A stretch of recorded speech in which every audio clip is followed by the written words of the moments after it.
activities, and so he probably won't be showing up until a little bit later. So I'd like to start by saying good afternoon and welcome to the Registration Operations Workshop in Prague. And for those of you who speak Czech, Dobrý den, vítejte na workshopu registračních operací v Praze. Right, and I've been assured that that is actually a very correct and accurate translation in Czech, and I didn't just insult anybody. Okay? I'd also like to thank our sponsors. This event would not be possible without the financial support of our sponsors. So Nick.br, I didn't see Frederico yet. No? CNNIC? Anyone here from CNNIC? No, thank you for them. And Jim Galvin, Affilius, thank you very much.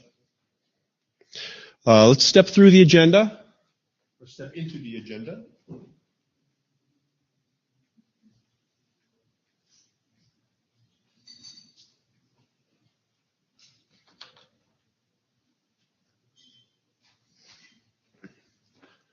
All right, so we do have a very, very full agenda for today, starting with Andrew Newton, who's going to give us a quick description of RDAP. So if any of you who are unfamiliar with what it is, how it works, and all that fun stuff, Andy will cover that. Gustavo? No?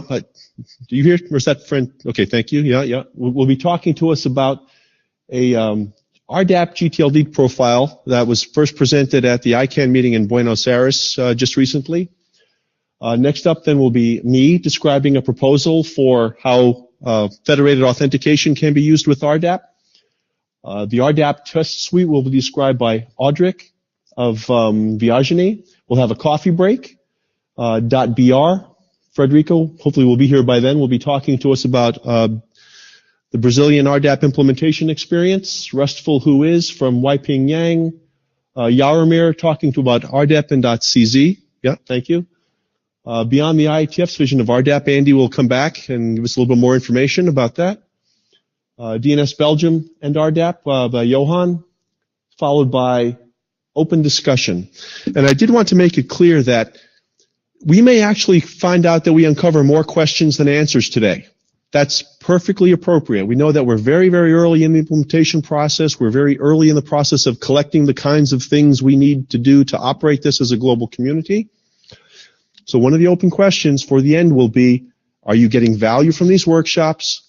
Do you think that there's a need to continue? And if so, how and when? All right, so please keep that in the back of your mind as you're listening and participating today. So with no further information to share, right? Any questions? Jim? Oh, Fred, thank you for coming in. You missed the thank you for the sponsorship. But again, thank you very much, Fred, representing Nick.br. So, Andy, could I ask you to come up to the mic, please? Do we have a... that's the wireless.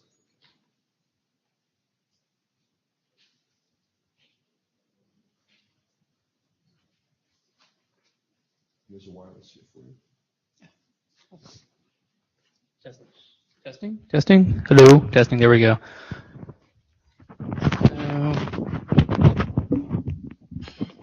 Can you hear me? Testing. Does that sound good? Test. All right. Yeah, there we go. So I was told we have remote participants as well, right? Where'd Scott go? He just... Yes. Yeah. We're partially signed up. All right. So we should assume that we have remote participants and use microphones. So this is just a primer on the protocol itself. I know some of you already know this, and so you can go ahead and go back to checking your email, do whatever you normally do, just like a normal IETF working group meeting or whatever. So, little background: RDAP is envisioned as a Who Is replacement, and we could go into why port 43 is bad and broken and whatnot, but we'd be here for a lot longer than the workshop actually has time scheduled for. As far as where this work started, since I work for an RIR and I like to talk about how RIRs are great, I will say that Aaron started experimenting with a RESTful Who Is service back in 2010. Actually, 2009 is when we actually went pilot. We didn't have the pilot out the door for more than a week, and we found people writing Flash applications against our prototype service. And we went production in 2010. Consequently, RIPE NCC also started doing this around the same time frame, and they came up with a RESTful service as well. And I don't know what their numbers are, but I've heard that they got pretty good adoption as well. Now, keep in mind, these are not, neither one of these services are RDAP. We both came up with independent services, and because we didn't actually talk to each other until deployment, till well after deployment, these things are wildly incompatible. So, but just to give you a look at the numbers that we have, and this is our own proprietary RESTful service, again, not RDAP. Here's our query load. Ignore the, is this the laser pointer? Yeah, ignore that. We had a data collection problem with our cluster that caused that dip. But these are total queries per month, I think. Yes. Big numbers anyway. And anyway, sometime around here in 2012, we noticed that the RESTful service queries actually surpassed WHOIS port 43. They kind of, for a while there, started looking, you could kind of see a correlation between the two. And then in 2014, there's no more correlation anymore. We're starting to see a lot more people just switching over purely to the RESTful side and not even ignoring that. Again, this isn't even RDAP. Once we get into true RDAP, where it's the same query protocol going against us that is going against RIPE, or going against VeriSign or whoever, I imagine this will pick up even a lot more. The history here is that after we started doing this kind of stuff, ICANN also had an issue where their staff started looking into how to solve some internationalization issues with WHOIS, and they actually started talking to us, and they encouraged us to hold the barb off, which we held at I believe in Quebec City and at IETF91. And how many people were here for that, by the way? Did anyone remember that, the barb off? Wow. Okay, so a completely new set of people. In 82, we had the official IETF 82, we had the official BOF, and then working group formation right after that. And I don't know how many people were here for the real BOF. Yeah, so you remember the blowing the bolts thing if the DNS operators didn't, or DNS wasn't part of the RDAP stuff? Anyone remember that big argument? Wow, okay. Anyway, 92, last IETF, actually the very beginning of the week, the IETF week, is when the RFCs were published, and we have 5 RFCs. Technically 6 came out of the WEIRDS working group, but 5 RFCs that actually talk about what RDAP is.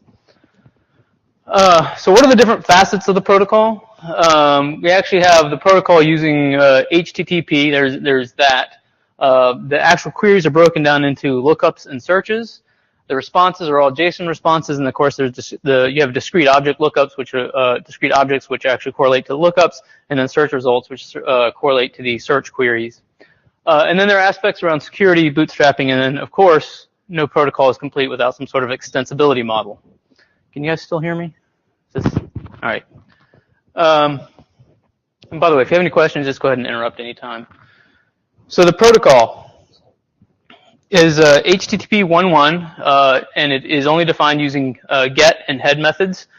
We don't have any put or post or delete methods defined in RDAP at all, so it's fairly simple even as far as RESTful standards go. All the queries are defined in the URLs themselves, so there's no data you're pushing as entity bodies across for the queries. And then it's HTTPS and HTTP, although HTTPS is highly preferred by people who write protocol documents for a living. So, and if you catch my drift. Anyway, the standards for how you interpret the result codes, a client can just look at the result code, doesn't actually have to go look at the entity body to know what happened, other than 200 OK, obviously, if you want to get the real answer, you have to go look at the entity body because that's where the real data is. But for other types of result codes, you can just look at the result codes and not have to dig down into the entity body. However, some server operators will produce entity bodies for things like 404, and so it's probably not a bad idea to check the content type of the result code and dig into it further if you're writing a client. Queries, this is what they look like. So essentially we have part of the path which dictates what the query is. and then the actual query parameters are after that. So here's APNIC and here's RIPES, and this is a query for the same IP address in both of those RARs. For domain names, it's very similar. You have a domain name or domain and then dog.info, that's for affiliates. And here's a search out of the ARIN registry, just searching for entities, which are entities or contacts or point of contacts, organizations, whatever. But in this case, we're just asking for entities that start with Newton. So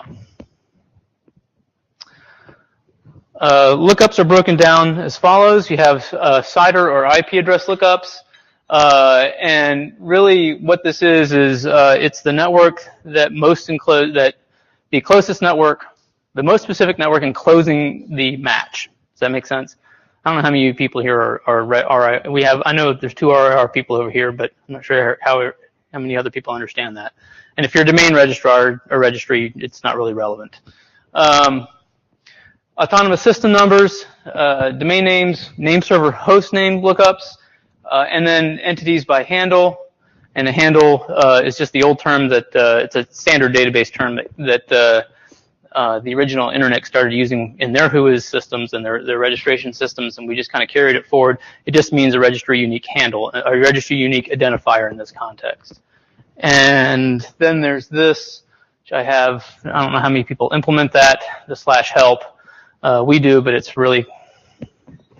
just our terms of service. So I'm not really sure that was a very useful thing to put into the protocol. I didn't ask for it, but it's one of those things.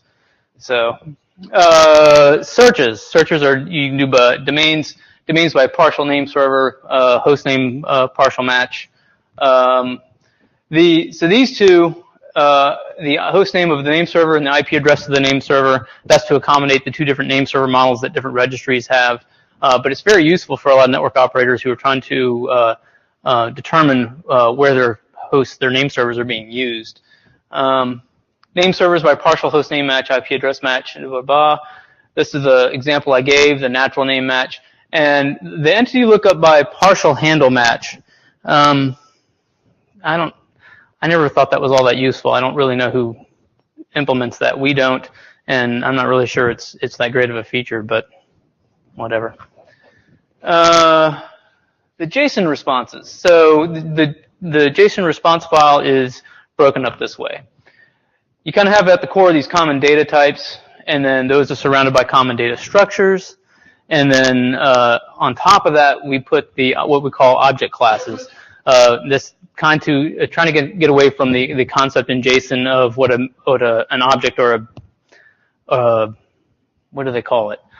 A map or a structure or an object. I think they do call it object actually in the JSON specifications. So we call them object classes, which is just a collection of JSON data structures. It's kind of the atomic collection. And so that's when you do a lookup, you're going to get something that's an object class back. And then, oops, wrong button. And then searches are just, the results for searches are just containers of the object classes themselves. Any questions? Am I going too fast? All right. Security. Yes, there's security in RDAP. RFC 7481 says that we're using HTTP, and all those nice little things that come along with HTTP are what you get. That's really what the drafts or the RFC says. Currently, we don't have anything defined as a standard that I, as a client writer, and you, as a server operator, can go off and implement to and make sure it works. Other than we can attempt to do things that HTTP allows us to do, but there's really nothing that's standardized yet. That doesn't mean there won't be, but bootstrapping. Bootstrapping is the concept of, where do you go to find the server that's going to answer your question for you, that find the authoritative server. And the way this works is it's really quite simple. IANA is going to maintain a set of JSON files, and these JSON files are just arrays of resources, and then for each set of resources there's an array of servers pointing to where you can go find it. And the thing here is the clients are supposed to go periodically pull those files down, parse them, map them, do whatever they need to do to them, and then use them. Ironically enough, these are the URLs that the IANA has for these files. They're not, as far as I know, last time I read the RFC, they're actually not published in the RFC itself. So the way I got them was I just went and asked IANA for the URLs. So at some point, I think we have to make these URLs a little more well-known. Anyway. Go ahead. That's not true. The IPv4 one, what he said was they're currently empty. The so this one and this one, actually no, those top three have one entry each for APNIC.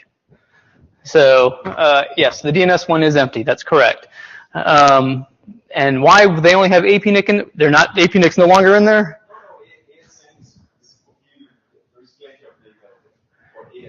It's just for APNIC though, right? Yeah, I think if you look, it's just for APNIC. I can't answer for IANA why that is. I do know that both Aaron and Lachnick have told IANA that we're ready to go and please put our entries in there, but I don't know what's going on. So, and honestly, I haven't had time to dig through it, to actually dig down into it and figure out if there was some sort of miscommunication or was an I, we forgot the dot or whatever. But yeah, they'll get there. So, bootstrapping in the real world. So bootstrapping in the Weirds working group was kind of a big issue. There were a lot of competing ideas about how this would how it would work. In the end, I personally kind of threw up my hands and said I don't care because it's all way too complicated for any simple client to do. And that's still true even with the JSON files. The reason is because clients like JavaScript running in your browser, that's kind of a constrained environment. You're not going to be able to pull down those JSON files as often as you want to. If we had gone to the DNS model of putting NAPTR or SRV records in DNS, they couldn't query it if they wanted to. Whatever model, all the models that people came up with, they didn't work for simple clients at all. So in the end, we're going to have these things called bootstrap servers, which are RDAP servers which take the bootstrapping information and help out these simple clients. And that's really how it's going to work in the real world, at least as according to Andy's vision. And in fact, we even wrote one of these servers and we have it running. The other thing you can do with the bootstrapping servers is you can kind of do things that weren't really envisioned by bootstrapping from the IETF, like formulating reverse DNS redirects. So there is no mapping in that DNS.json file for the reverse DNS. It's always for forward DNS. And so that kind of begs the question of how you figure out if you're doing a reverse DNS lookup in RDAP, where's the RIR you're supposed to hit? What you can do though is you can just take that IP address, go look at the IP address mapping, and then figure it out from there. It takes some math, but it's not that hard to do for a bootstrap server, and that's actually what we did. You can also do other things with name server host names. If you look at the name server host name and try to figure out where the responsible DNS registry is, you'll hit a good percentage of the time. It may not be always accurate, but you'll hit it a good percentage of the time. Yeah.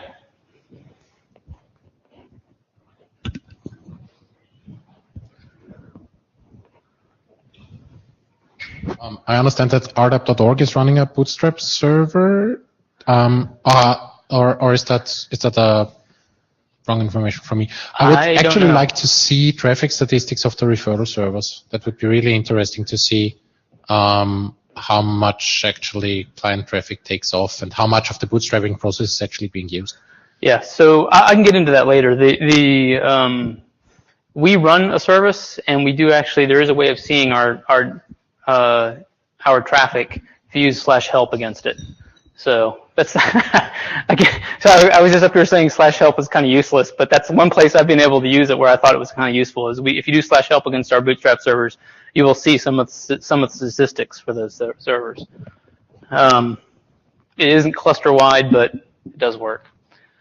And then also there's a thing about there's no bootstrapping for entities. And this doesn't work universally. It actually mostly works in the RIR world. A lot of the contacts in the RI world are prepended with like -Aaron or -AP or -Ripe, and don't ask me where that convention came from, but they've been doing it for years. And so if you're able to look at that suffix, you can figure out the right place to go. So the way it works for the domain name space is it's quite simple. A client wants to know dog.info. We'll ask the Bootstrap server. The Bootstrap server says, hey, you know what? I know where Affilius' servers are because I got it out of those JSON files. Hand back a 302 or a 308 redirect, whatever, saying go ask Affilius for dog.info. And then Affilius will answer with JSON files. And that does work. Affilius' server is up and running. You can actually go ask them that question today, and they will answer. So for the RIR space, it's a little more complicated because the IP address hierarchy is not, it is from the IANA perspective, evenly divided on /8s or in IPv6/12s. But the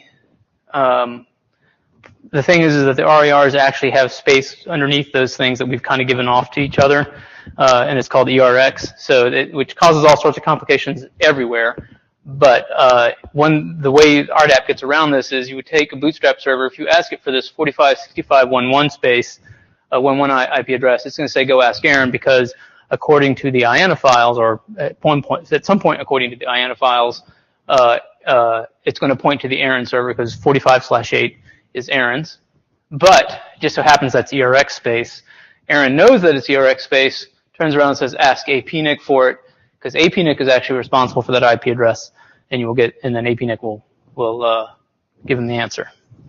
So slightly more complicated, though not really that big of a deal. Extensibility is built into the protocol. So as far as how you extend RDAP, you don't actually have to write an RFC to do that. The RDAP extensibility model is you have to publish a specification. That specification can technically just be a web page. I guess technically it could just be a Twitter post. I don't really know. It just says specification required. Then you register your specification with I know it says registry. You should register your JSON prefix with the IANA, and that's also a first come first serve registry, and you're off to the races. You can start putting any JSON values you want to in there. As far as all the other types of status and values and roles, any place in the RDAP protocol where we had a set of values that we thought needed to be we had a current list, but we thought the list would grow. We created an IANA registry for those as well, and those are also first come first serve. They don't require an RFC. They don't require an 80 to approve it. They don't require anything other than you going and asking the IANA to put a value in there. Both those registries are expert reviewed, but the RFCs actually lay out what the expert reviewers are supposed to be looking for, so you can know ahead of time the things they're evaluating your request on. Implementation gotchas. So here's what I've run into so far as implementations go, and that's some of this I got from doing my own server implementation. Some of it I got from writing my own clients and running against various other people's servers and coming up with things. Not a whole long list, actually, when I went through it all. Object class name, this was kind of a JSON value that was added very late in the process, in the standardization process. I think it was -14 is what the JSON responses RFC was, and I think that was added in -12. So that's mandatory. You got to have that in there. And the other thing, which is kind of not obvious, that I found, is that so the entities in RDAP to express addresses and telephone numbers, email addresses, and so forth, birthdays if you want to, it's done using JCard, which is basically the JSON version of vCard. One of the things that's required in JCard, and it's very hard you have to go tracing through the different RFCs to figure this out, is that FN attribute is actually required. You cannot leave that off of there. So that's kind of a gotcha. That's a hard to find one. It's not really easily spelled out in the RFCs. The other thing is that if you want client-side caching, you need to use the self links. So, and this is especially true, and I've noticed that some people, when they give their JSON response back, they'll put a self link on the top level object class, but if they have like entities embedded inside, they don't bother to do it there. Well, an RDAP client can actually, if you put a self link on your embedded object classes, can actually just cache those individually as well. So self links are very good, and it's one of those mechanisms that if you implement, it can help take down your server load if you help alleviate your server load if you're interested in that. Any questions about that? Everyone know what a self link is? All right, everyone jet lagged? Where are we? Okay, so this isn't an official list. This is what I was able to cobble together Thursday. APNIC, LACNIC, and Aaron are in production. As I said, Aaron also has a Bootstrap service that we're running as well.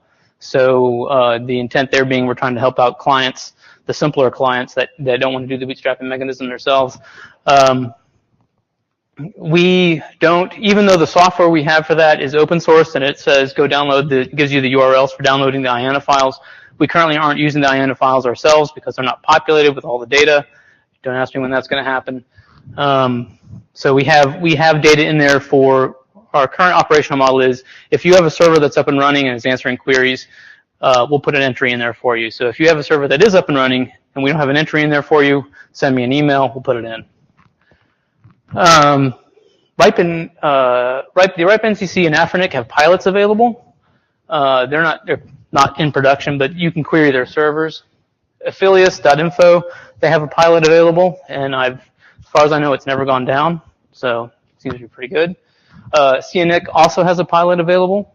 CZ and BR, they're going to have presentations, so I assume their presentations are going to say they have either production servers or a pilot available. So we'll let them do that. And IANA claims to be in production as well. At least that's what they stated at the last Aaron meeting. So go ahead. Yeah.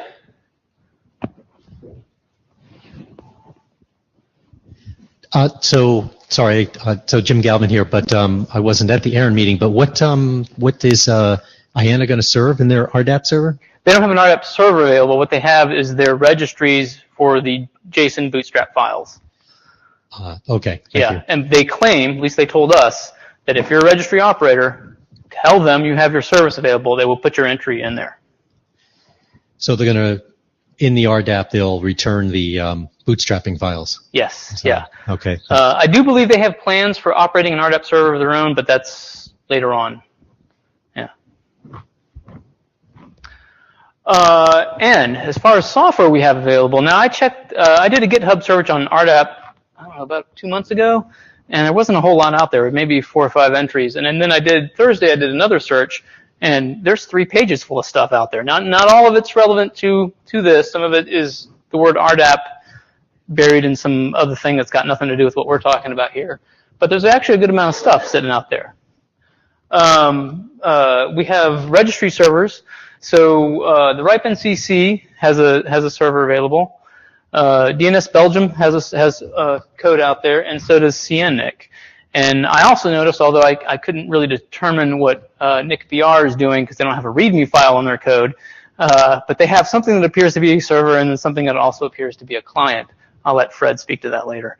So we have clients from Aaron, DNS Belgium, and CentralNIC. And again, I want to point this out. The Aaron client, if you want to install it, if you have a Mac or any box that has Ruby on there, just type gem install nicinfo. You'll get our client. Works pretty well. Aaron has a Bootstrap server. Code's publicly available, and it's the same code we're using to run our service. And then there's conformance tests. Virginie has one. APNIC has one. And then so does LACNIC.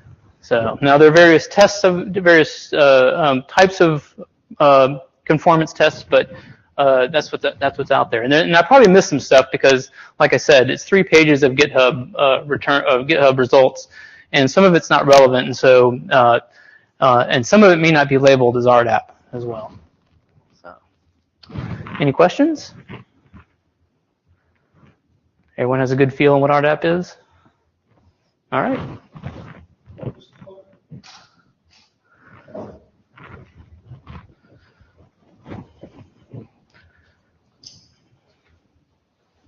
Yeah.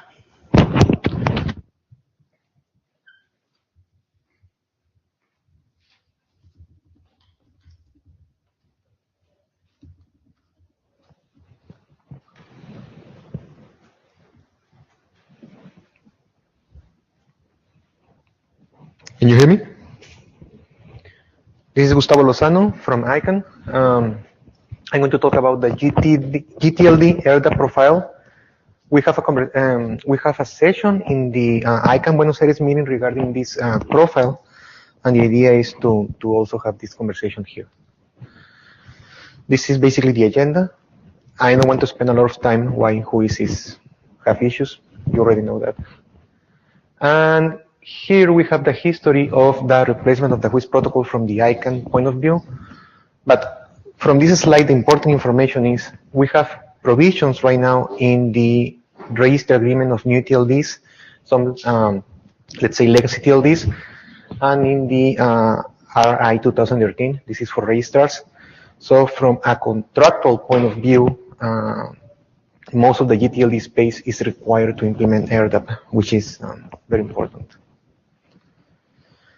And we, as ICANN, we have several questions that we want to be answered for AirDAP. For example, the first question that we have is, how long after AirDAP is deployed should we keep whois port 43 for GTLDs? We also want to know if should we still have the requirement that registries needs to support this web whois, is the way we call it. So basically it's like a web HTML landing page in which you can do queries. That's right now a requirement for GTLDs. And the question is if we need to keep these requirements once AirDAP is deployed. And the third question that we have, and this is the reason of this presentation, is how can we map all these different policies that we have within the ICANN space and advisories to the requirements in AirDAP? And that's what we call the GTLD AirDAP profile. So this profile basically is a mapping of all these policies that we have within the ICANN space. So registries need exactly what they need to do regarding AirDAP. So why we need this AirDAP profile? Well, basically because the RC, you have some must, should, may, exactly. And these RCs are transfer protocols. And there is an evolution, and basically is what I told you before. There is a mapping in this profile of the whois ICANN requirements and policies and advisories, and we're mapping all of this to AirDAP. So let's talk about the profile. So the first thing that we are requiring registries is that they must support all the AirDAP RCs. They must support HTTPS only. So for the GTLD space, we are not, we don't want HTTP, and in the GTLD space, only HTTPS. If you are going to support AirDAP extensions, those AirDAP must be registered within the IANA AirDAP extension registry. The AirDAP service must be available over IPv4 and IPv6 because that's a contractual requirement for GTLDs. And the servers should avoid inserting JSON members that are not part of the register extension. This is regarding the protocol compliance that we are specifying right now in this profile for GTLDs. Regarding queries, well, if you support IDNs in your registry or in your TLD, then you must support IDN AirDAP queries in your AirDAP server. And also, if you have more information if you have information about another party that may have more information about a domain name that someone is trying to get information for, then you need to provide the link to that other party.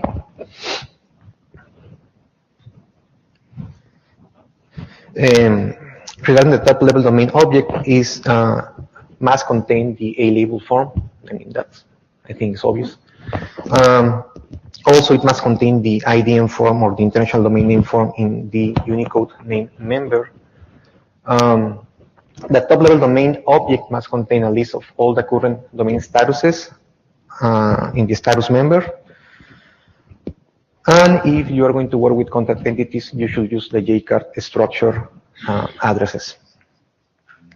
Okay, any questions until this point? Searches. So in the GTLD space and new UTLDs, not all registries support what we call searchable whois. So if you have searchable whois in your registry agreement, then you must support RDAP searches for domain names. If you don't have searchable whois in your registry agreement, then there is no need to support searches within the RDAP protocol. With the exception of name server by IP addresses, I'm going to talk about that in a few minutes. Entities must be searchable by name search pattern as defined in the RC 7482, and the registries must allow searches by contact name or addresses. And in searchable whois, we have this idea of binary search using some operators. These operators are not in the RDAP protocol. We are still discussing if we need this in the RDAP protocol. But at least in searchable whois, we have those, and we need to discuss if we need to support them in RDAP or not. So if you have been working with new UTLDs, you know that on a monthly basis, you need to send a report to ICANN regarding all different parameters and variables that you need to keep track of. So this is how we're going to modify the monthly report. So basically, all UTLDs, they will need to put some information regarding the RDAP queries that they are receiving, redirects, how many of these RDAP queries were authenticated. So you have all the fields, and all these fields are going to be added to the registry agreement.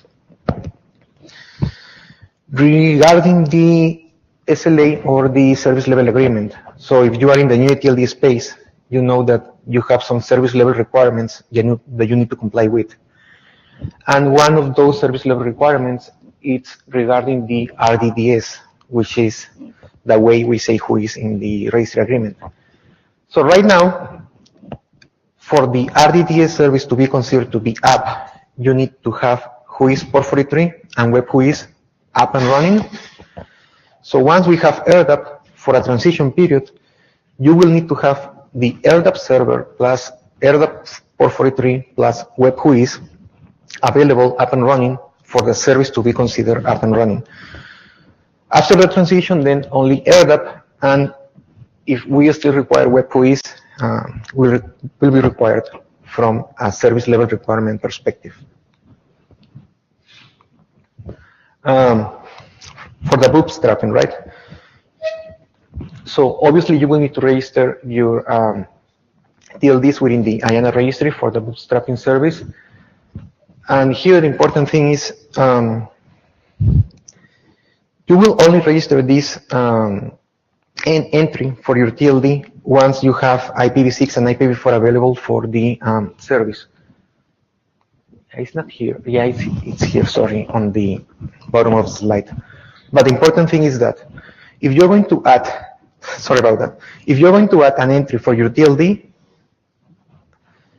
you will add that entry once you have the service available over IPv4 and IPv6.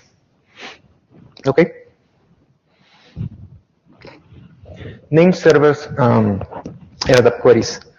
The server name must be specified in the LDH name member.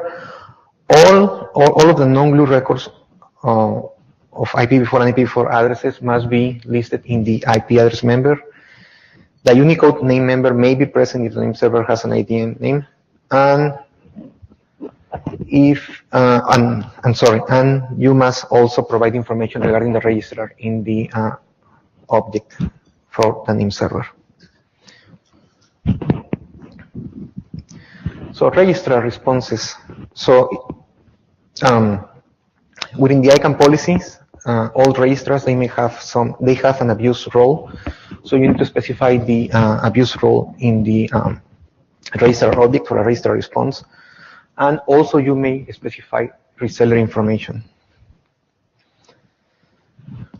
Other provisions that we have in the registrar agreement. So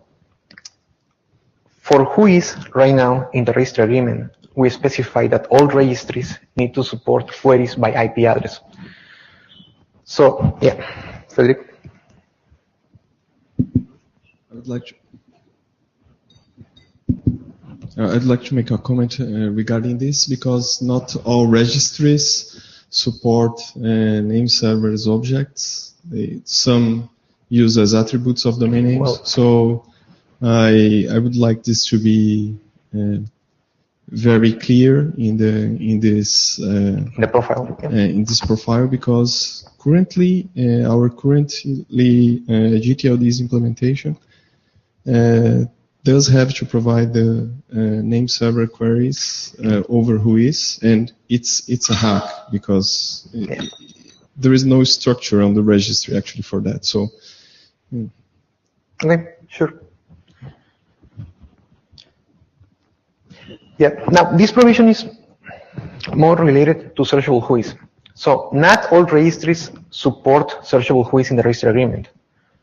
But regardless, if you don't support searchable whois, you need to support when AirDAP is defined, and deployed. You need to support queries. You need to support AirDAP search queries for based on IP addresses in order to support that functionality from whois, okay? And registries that are offering whois contact lookups must support this functionality in AirDAP using entities. So this is what we have right now regarding the profile. We consider that we have a good version, a good draft version that we are going to share with the community in the coming weeks. And there are still a lot of remaining issues that we need to clarify, discuss, or have some new drafts or RCs or whatever, right? So the most important thing right now is the EPP status codes are not fully mapped to the AirDAP status code. So right now there is a draft from Jim Galvin. From Jim Gould, and the idea is that this draft is going to contain a mapping for having that, for having all the EPP status code in AirDAP. There are no lookups by the IANA register ID in the base AirDAP RCs, and on the ICANN space for whois we have lookups using the IANA register ID. The logical operators that we have for searchable whois and not, those are not supported in AirDAP. I don't know if we need to support them, but that's one of the open questions that we have. And we also have the question on how to provide a register AirDAP base URL in the initial registry AirDAP response. This is for thin registries. Scott? Yes, thanks, Gustavo. Scott Hollenbeck here. What approach is ICANN going to be taking with respect to resolving these issues and when the clock starts in terms of registry contractual obligations for implementation? Yeah, so the timeline that we have right now is, first, we're going to share this profile with the community using the GTLD technical mailing list. So all of you are invited to participate in the conversations, but we need to finalize these remaining issues in order to create an advisory or some policy or something that is going to require UTLDs and GTLDs to implement this. So we want to have the profile finalized first, obviously. And obviously we want to have all these remaining issues solved. So just a quick question. So Jim Galvin, just want to, I think repeat this, but I want to be clear about it so that I make sure I understand here. So you are going to, you're not specifying any kind of time frame for this at the moment, and you don't seem to have a time frame in mind. At least you're not mentioning it here, so I want to clarify that that's true. And you are suggesting that the profile won't become a requirement until all of the issues are resolved. Are you saying that too?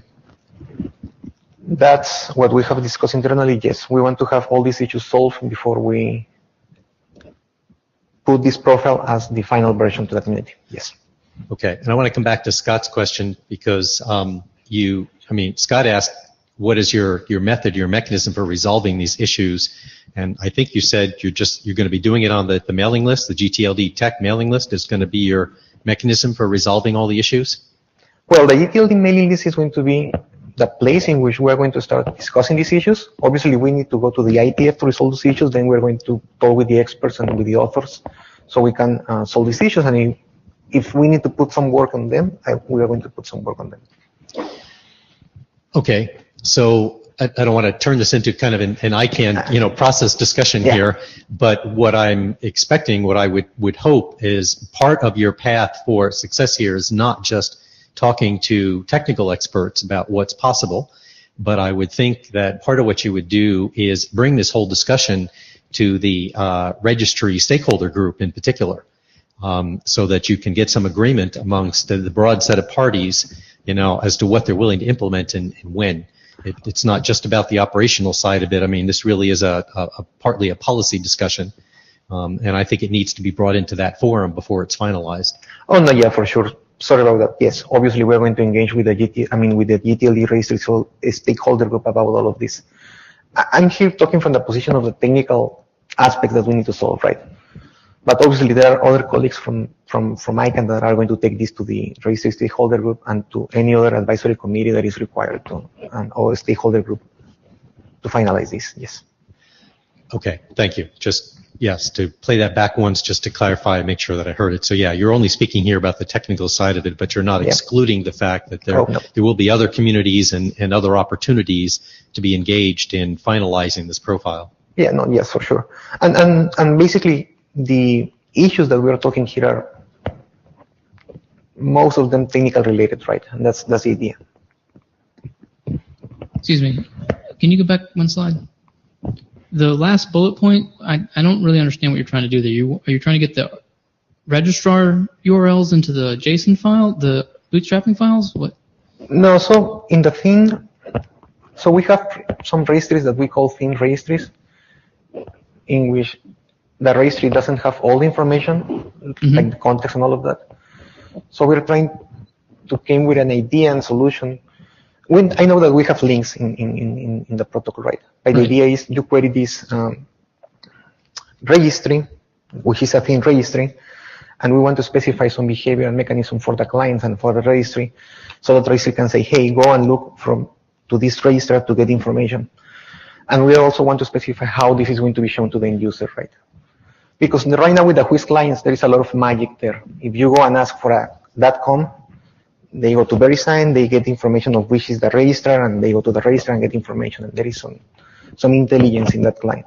Okay, yeah, that makes sense. There actually may be something similar we want in the RIR community about being able to point down to a network operator. So if you get around to like wanting an RFC on that, we would probably be interested in that.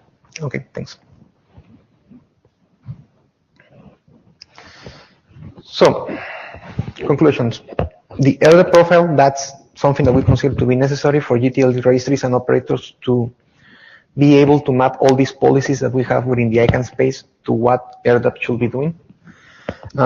We have identified some issues, and obviously we need to solve those issues. There are a lot of open questions, like the open question about what to do with who is port 43. That's one of the open questions. The other question is, what are we going to do with web-based WHOIS, if we need some web-based LDAP or whatever? And we still have the question of how to provide reference to the registrar data in case of theme registries. And we're going to publish this first version of the draft on the GTLD Tech mailing list, so we can get your feedback. And that's it. I don't know if you have any other questions.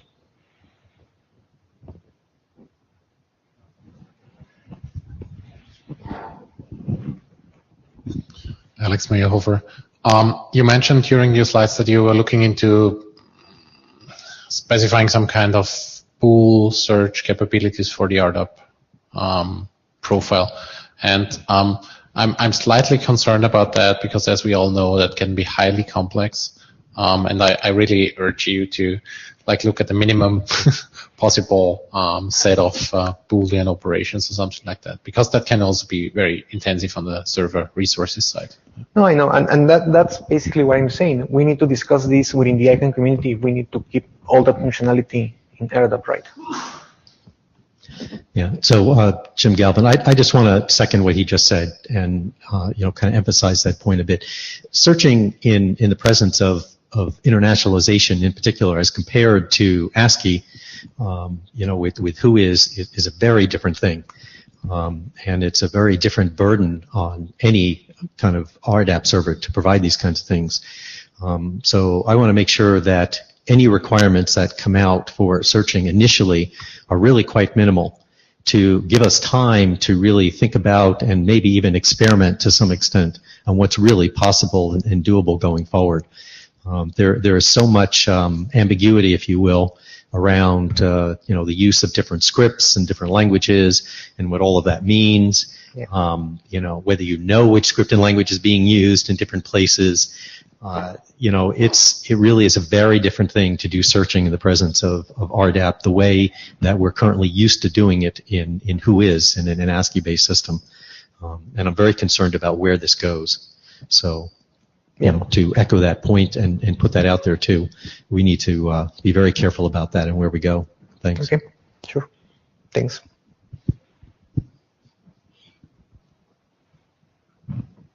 Okay.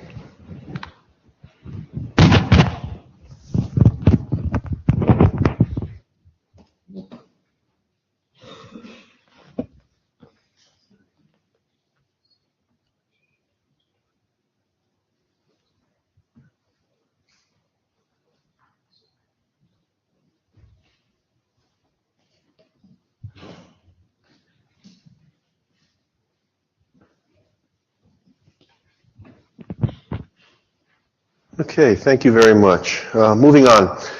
I'm going to be talking about a proposal for a way of implementing federated authentication in RDAP. As you remember, when Andy described, some of the features of RFC 7481, he mentioned that there's a description of the types of things we can do using HTTP, but 7481 does not specifically say anything about what you should do. So, let's talk about the problem with authentication in general first. Before a server operator can make any decisions about the type of information to be returned to a client, assuming you want to do that, you have to be able to identify the client and determine if they're authorized to do whatever it is they're asking for, right? Managing individual client credentials in the traditional username password model is a very cumbersome thing to do when you're talking about the potential user base of WHOIS clients here. Millions and millions of people, and it's just something that does not scale very well, particularly if you have to deal with providing some type of customer support for these folks for what is essentially a free service. So we need something that we can use to identify and authenticate these clients with as little friction as possible. Interestingly enough, too, there's also a lot of emphasis placed on protecting information associated with the clients these days. So if you're a server operator and you're interested in making some decisions based on information that the client gives you, beyond a username and password. So for example, they might give you a real name. They might let you know that I'm a representative of a federal law enforcement agency of some sort. But you don't necessarily want the clients having to tell you things like a birthday, marital status, gender, or anything like that. So whatever solution we come up with has to have a mechanism for ensuring that the clients can give you the minimal amount of information necessary to make a decision without disclosing the things that they do not need to disclose. And this solution must be supported by today's web services.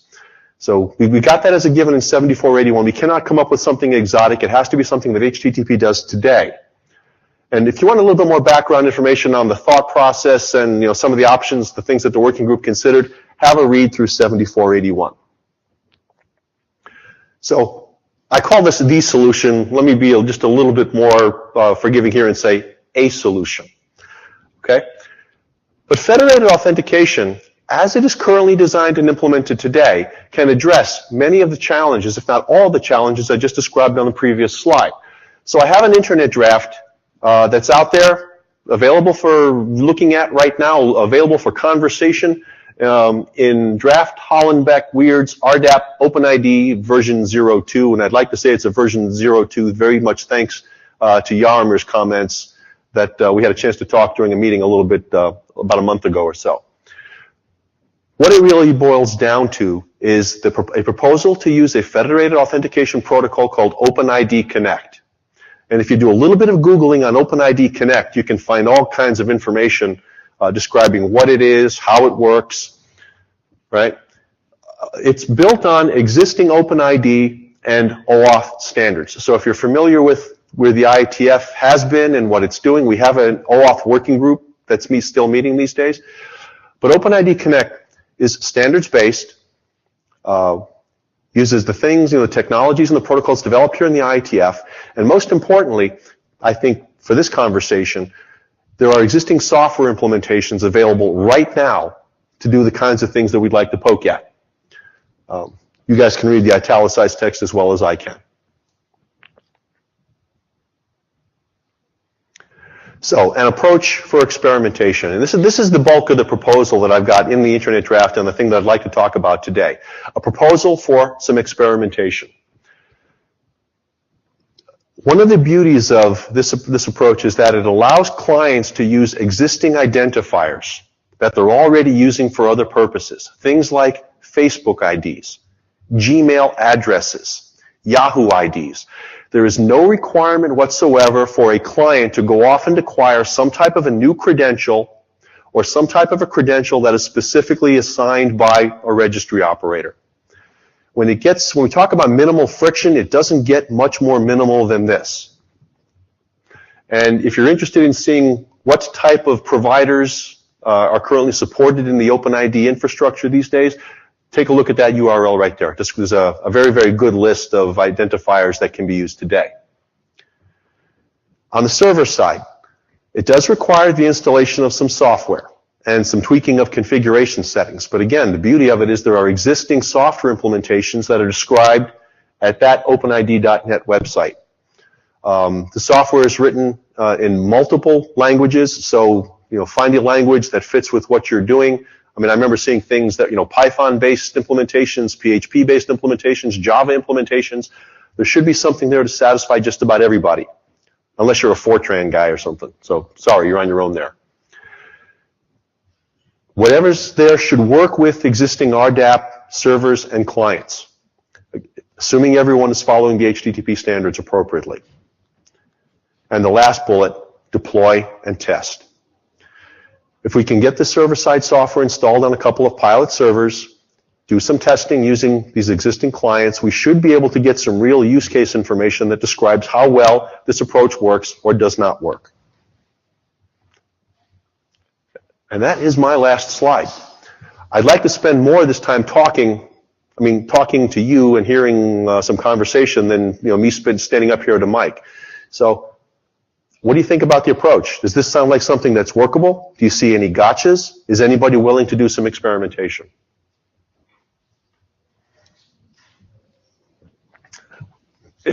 We could just build a queue at the microphone. I'm willing to do whatever I need to do for the client, the NIC-info client. But I'm just a little confused, and I'm saying this is a bad idea. My service is publicly available, and there's no reason for me to care whether someone's a Facebook user or not. So my question is going to be, the OpenID providers, the people who are doing they're basically accrediting the end users. Who do you foresee will be running those services that actually have a meaningful context to the server operators? Sure. Yeah, and that's a very good question, because there's probably a very common use case here where the server operator does not care, what the identity of the client is or what their stated purpose might be. And I use the word stated purpose here now for the first time. If you want to know what that means, you probably have to dig into the old ICANN expert working group on the who is replacement thing, to understand that this is probably more appropriately geared towards the limited number of use cases where we talk about something called differentiated access. That is, depending on who you are and what you're asking for, you might get a different answer from the server. Okay, so in your use case, Andy, maybe this isn't so interesting. Well, I mean, no, we have had people talk about this kind of stuff in our context as well, but when we've had we've had law enforcement come to us and say, hey, can you give us more data than when you're willing to give the general public? And we're like, well, okay, fine. How do we know who's law enforcement, right? And we're not going to get into the business of vetting law enforcement throughout the world. Yep. So if there was someone who was credible who was going to operate such a service, we might actually pay more attention. Right. Okay. So that is one gap, and the underlying assumption, which I didn't mention but I will now, is that there's an opportunity or even an obligation, use your favorite word there, for identity providers who may not exist yet, who would be willing to issue credentials for their users to serve those particular purposes. So for example, the FBI, if they were interested in obtaining this type of access, they would have to provide some sort of an identity provider that says, where they can issue credentials for their agents and then be willing to authenticate and authorize them. Okay. But I'm sorry, before you step away though, but I think the beauty of that, not so much of the response required from you, but the beauty of that is it puts the burden of implementation on the people who need the service. Fred? Yeah. I understand this, and some of this conversation answered one of my questions that I had, but some of the people that will be providing this already have very large credential sets and kind of applying a different profile for your customers that you already have a authentication model established would be an extra cost, and I don't know if that would be how can I say the cost benefit of having to implement this new authentication model would be make sense for I'm talking specifically regarding BR services, right? And a little bit beyond that, I think as long as we don't have any special or differentiated services over RDAP, like a WHOIS services or something like that, this authentication vision that this ICANN document that you just talked about, especially law enforcement or let's say the intellectual property, intellectual trademark people, there is not much more information that we could provide. So I don't know if actually this makes sense or it's viable. Mm-hmm. So Jim Galvin here. I want to go back to your comment about differentiated access. When I think about this problem space, I think about it in terms of registries and GTLDs and some of the historical conversations that have gone on about providing who is service or directory services. I should start using new terminology here. Directory services with differentiated access. I think that I have no specific comments on the draft. I think as a technical base, it's fine. What I really think is most useful is the gap that you referred to already. Doing the experiment and having an experiment that shows how this would work, providing some of those differentiated accesses, which we know need to be there. Law enforcement is always the easy canonical example. Intellectual property is another one.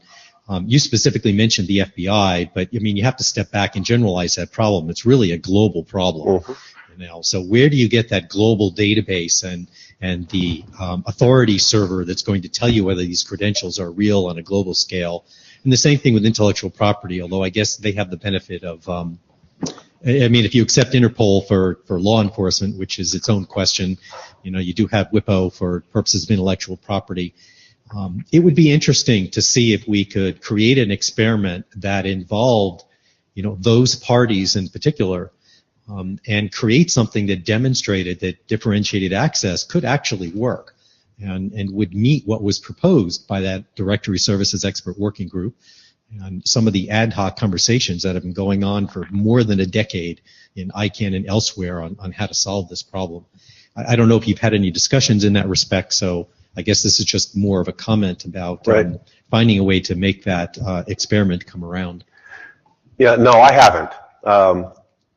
The public discussion, which has not really taken place, will hopefully take place on the RDAP, the WEIRD's mailing list. At least that's where I've been posting announcements. But there probably needs to be some conversation, particularly within those user communities who might get some value from, from this type of service. And those conversations have not started yet. Thanks. I would like to add something else. It's Federico from the VR registry. Besides this nice to have authentication model, the really buy-in for the RDAP, especially for the law enforcement community, is that they will have a cross-the-board way of making queries and receive answers from all over the world registry data. But for the authentication side of things, they already have their special mechanism to talk to some of the registries. Regarding the Brazilian Federal Police, they handed out to us a prefix, and they have special access to our data. So this already fits their needs. So I don't know if they will.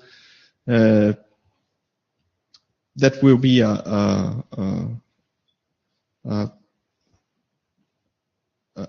this new authentication method would be something that they would be willing to implement, as they already have something that works for them. Sure. Yeah, you might be right, Fred. It's not going to work for everybody. So I just want to comment on that. If the clients are able to do it, then and you as .br implement it, they don't have to do anything other than use the clients, right? The new clients. So and I don't think that's a really good use case either, because you're talking about one law enforcement agency and one registry, right? In the United States, you have federal, state, and local, and you're talking about thousands of law enforcement agencies. We have those as well. Okay. But my point is that those guys, this public client implementations, not every time makes a selling point for them, because they have very ligated systems big information systems that they would need to touch for that. They will need to do that for RDAP, but we have a strong selling point because they will have a standard format for the query and for the response that we don't have today. But for the authentication, I really don't know if this is a... Okay, but hold that thought, though. I want to go back to it a minute. Let's get through the queue first.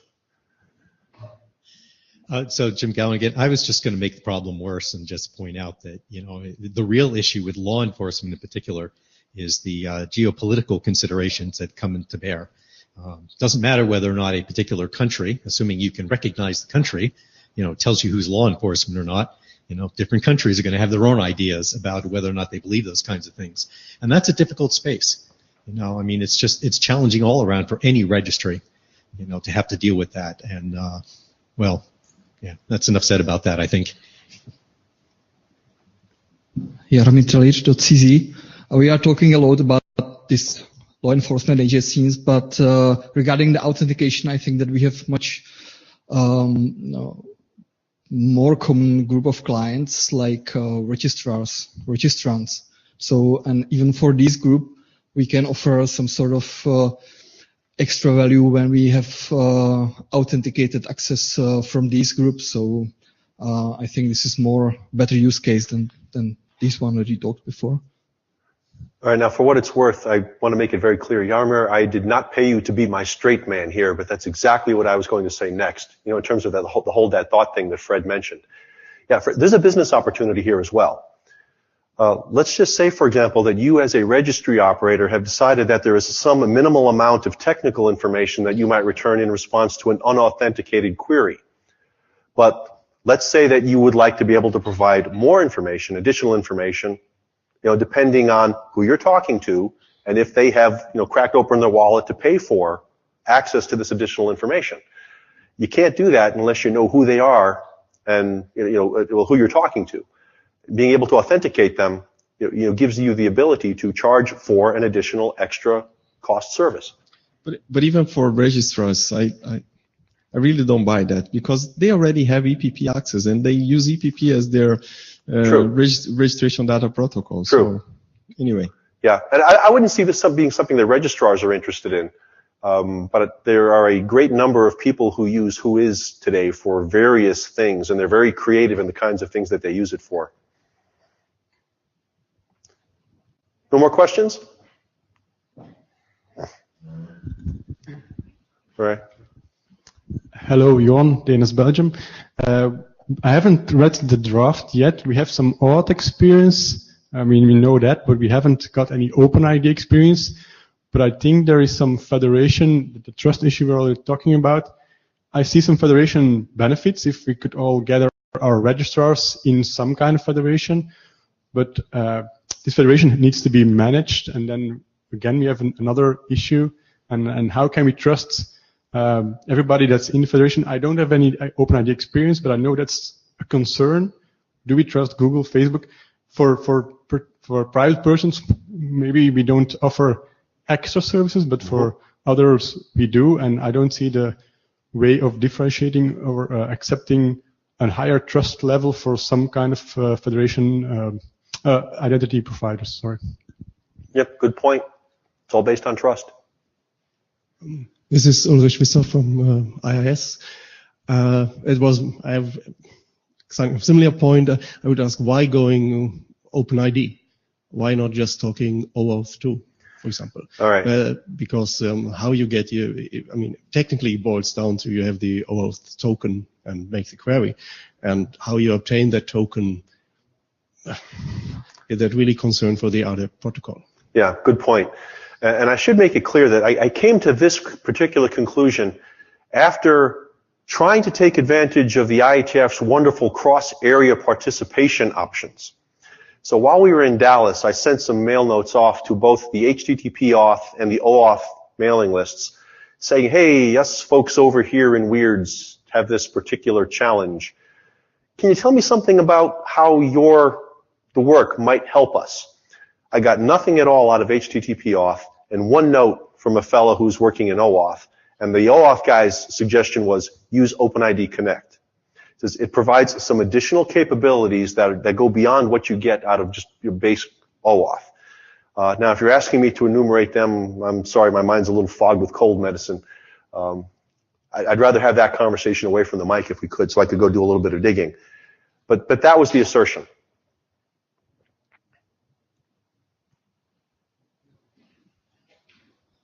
So just trying to answer that question, the main difference between OAuth 2 and OpenID Connect, that OAuth 2 is just an authorization service that provides some sort of token that you can do something with, but OpenID Connect adds the whole architecture of ID token identity with the specification of exactly that specification of trust that is embedded into the JSON structure, which is signed by the authority, and you can use it as a form of authentication. So that's why OAuth 2, plain OAuth 2 is not enough to be used.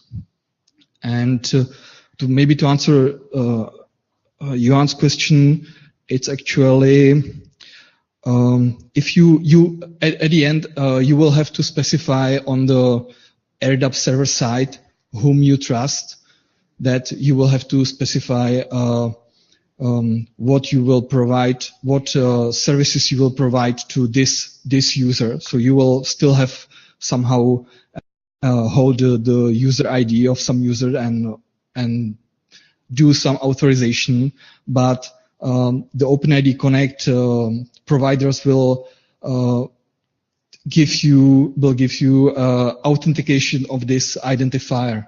So you can trust Google that if you will possess the Google identifier, that the Google verified that the user you are talking to is the one who is possessing this identifier. So this is maybe enough to you to trust that you are talking to the right person. What you were allowed to that person, it's up to you at the end. So I'll come find you and talk to you in more detail. Okay, thank you, Yarmer. Anything else? Okay, thank you for the conversation. I'll be here all week. If anyone's interested in talking about the concept or how you might be able to do some experimentation, or if I can do anything to support you, please let me know. Thank you very much.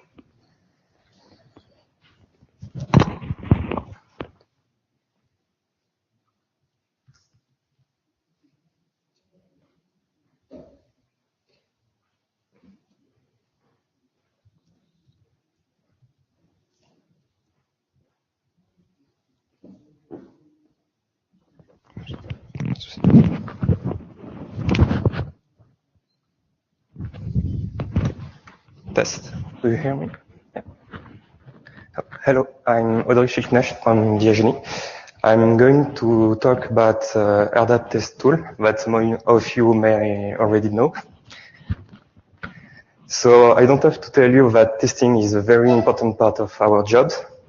And a few times ago, we were thinking about doing some kind of RDAP client that will allow the community to easily and automatically test their implementation. And so that's the reason for this tool. The tool is flexible enough to test multiple implementations, meaning that you can have a test for your production server, for example, and also for your development server or testing server. There is a nice display of the results. We will come back to that later. We also keep the history of various tests you have done, so you can see the evolution of your programming. And then you can also test one specific feature or run the full test suite on your server. So the server is based on profiles. A profile is simply a configuration of data to access to your server. Like, for example, the various server paths or the existing or non-existing data that we can access.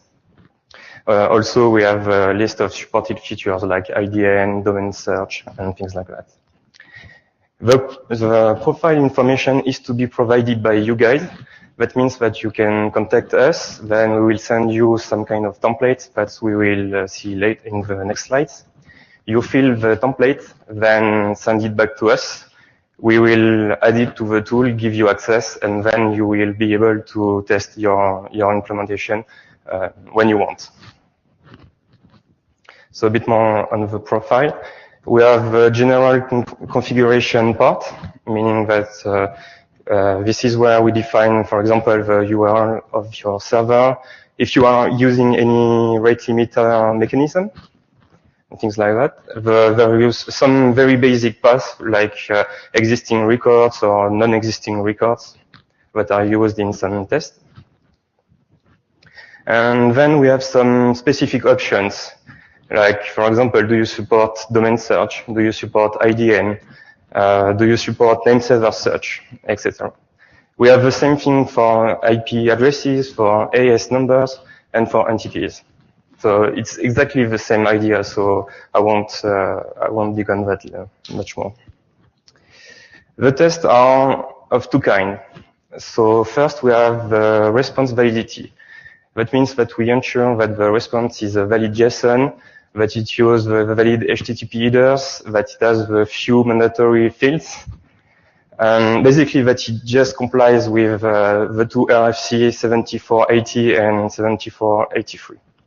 These checks are done on each other functional check, which are do you correctly process the HTTP methods? Do you correctly process the query that has been sent? So here we have an example. So basically we have on the first line we have a summary of the result. Here we have the name of the test. So it's basically testing the query, and this is the section of the draft. So it's section 311 of the RDAP query draft. The result is okay, so it's good. You have the query which has been sent. Here we have a very beautiful answer by the server. And when you double click on this line, you can you can you can display more information. Like you have request headers, you have response headers, and then some details on the check which has been done. Like we were expecting a 200 answer. You have the needed fields in your answer, which is nicely formatted on the right. Here we have a warning because, for example, in this case, the title is an array, and RFC 7483 specifies that the link, the link element should have a title as a string. And then we have an error, for example, because we send some unknown query parameters, and the server replies with a 400 error, whereas in 7080 it must ignore the query parameters for cache busting action. What's to come? We will develop some specific testing for the ICANN GTLD profile that Gustavo explained just before. And now we have a little demonstration.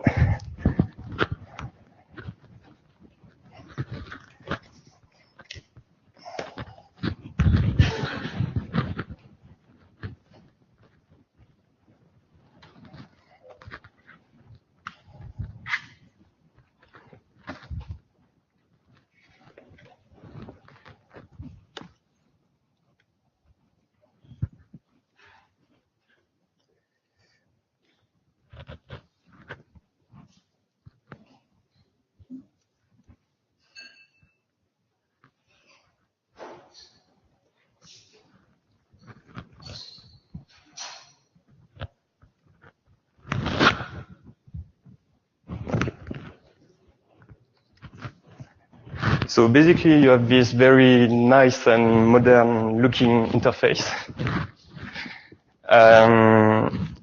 You have a list of testing.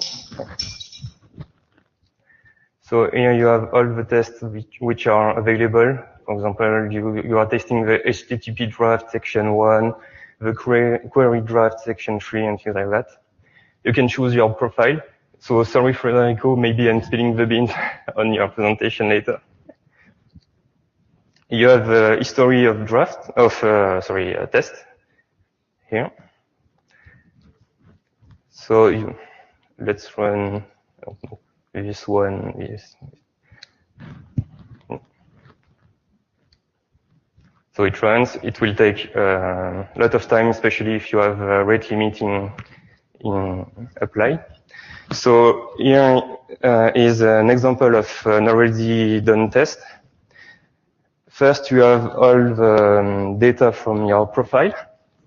So you can check what were the parameters at the time of the test. And here you have the list of results. So as I said before, you can choose a test, double click on it, and it will display more information on this test. And we have quite a lot of tests. So it's kind of an extensive test suite. For example, we have some warning here.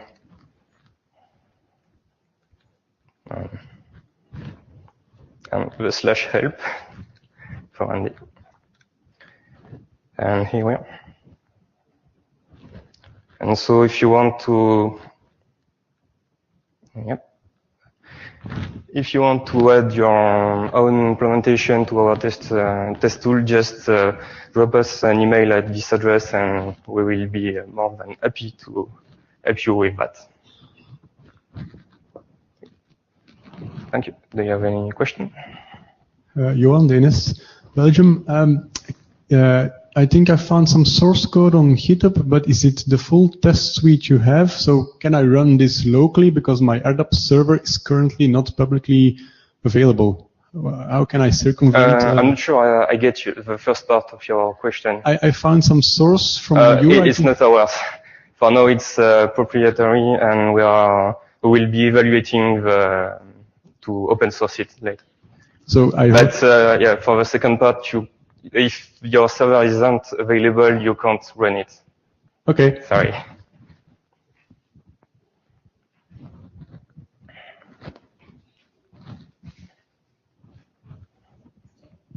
Coffee time. Another question. Yeah. When I submit my profile, I can run the test suite anytime I want to, or do you run the suite? No, I run the suite. Yeah. I just need to submit a profile through you. Yeah, that's right. And then we will give you access to this this page for your profile, and you will be able to run it as you want and do modification on your implementation, rerun it, and check. Okay. So I think this is a great tool. We used it. I do have one question, or I guess some feedback.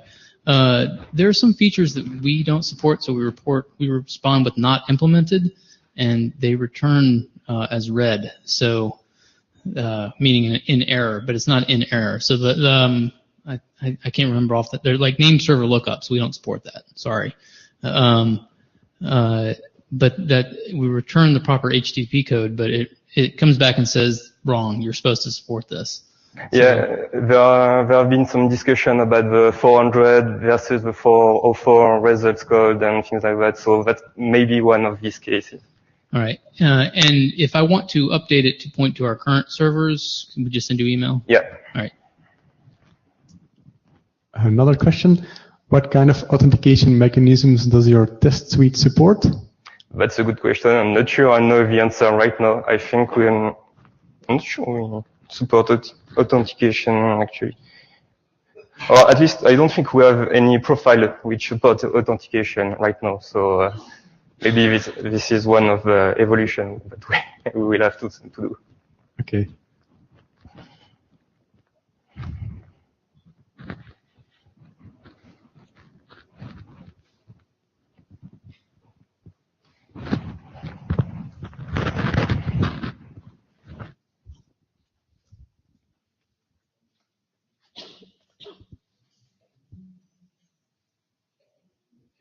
Rick. We are right on time, and so we got a 15-minute break scheduled. Please be back in your seats at 14:15. Fred, you'll be next up when we reconvene. Thank you.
I can have more data in the internally deployed one than on the.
Okay, folks, could I ask you to take your seats, please?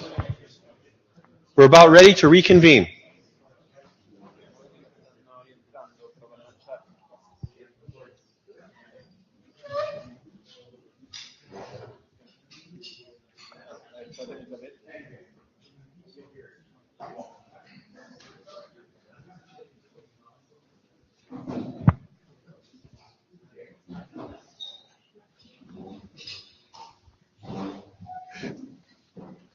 Okay, our next presenter is Fred Nevis from nic.br. Fred? Do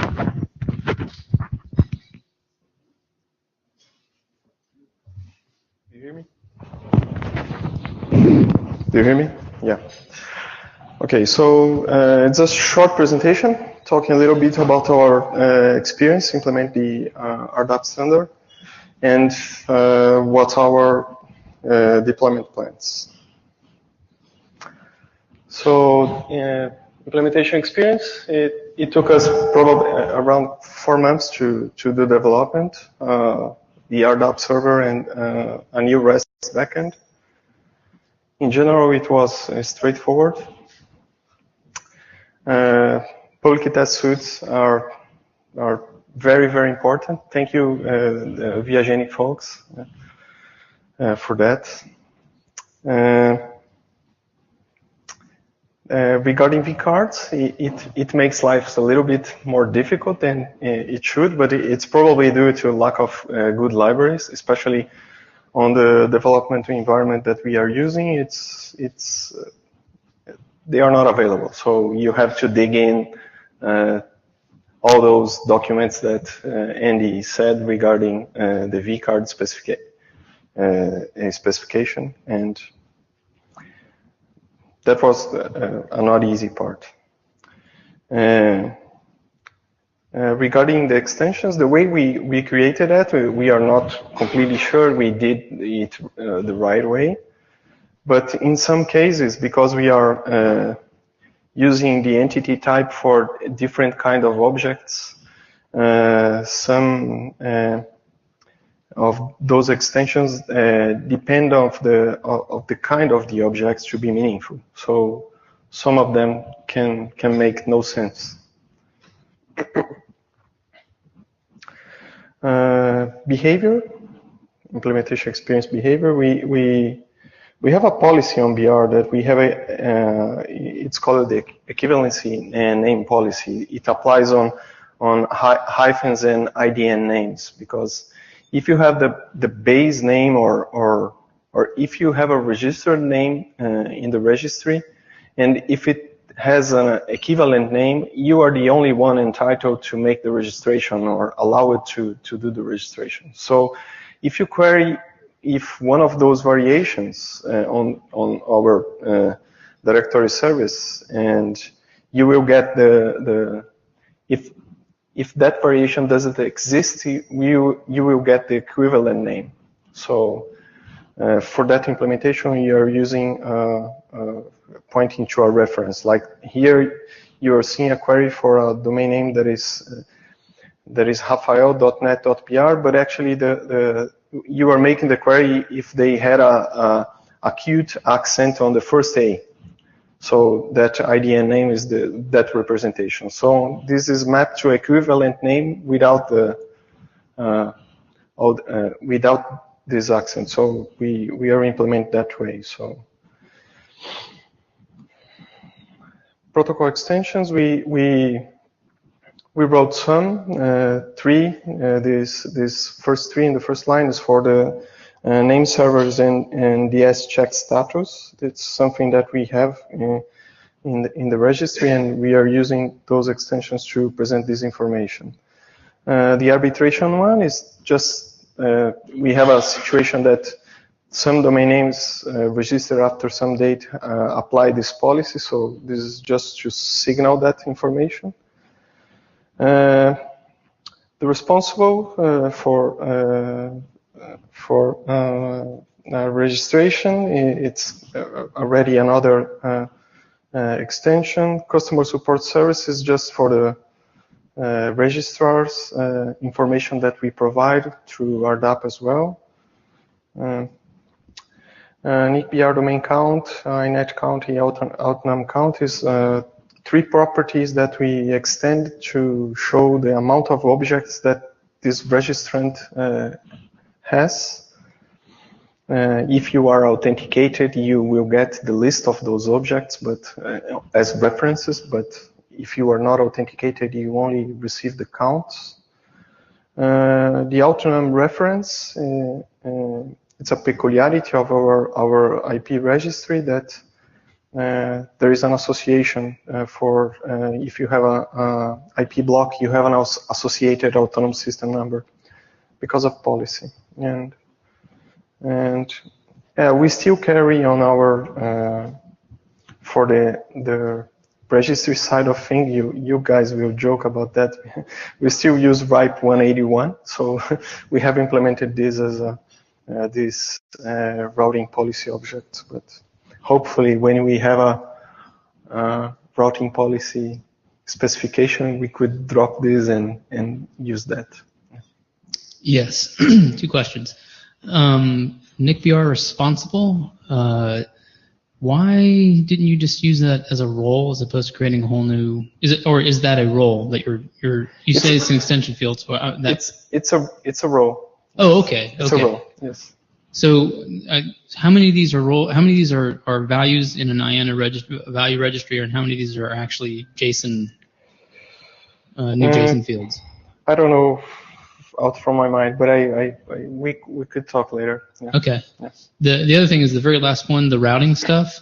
I would be very interested in talking to you about that. So. Oh, that's okay, but no, there is interest in other places, and so I think I know you're still using RIPE 181, but there's interest in putting routing information in RDAP. Yeah, the reason for us to implement all those extensions will be clear later on in the presentation. So regarding testing conformance, this just point out a comparison for the VIAGN. This is just comments, not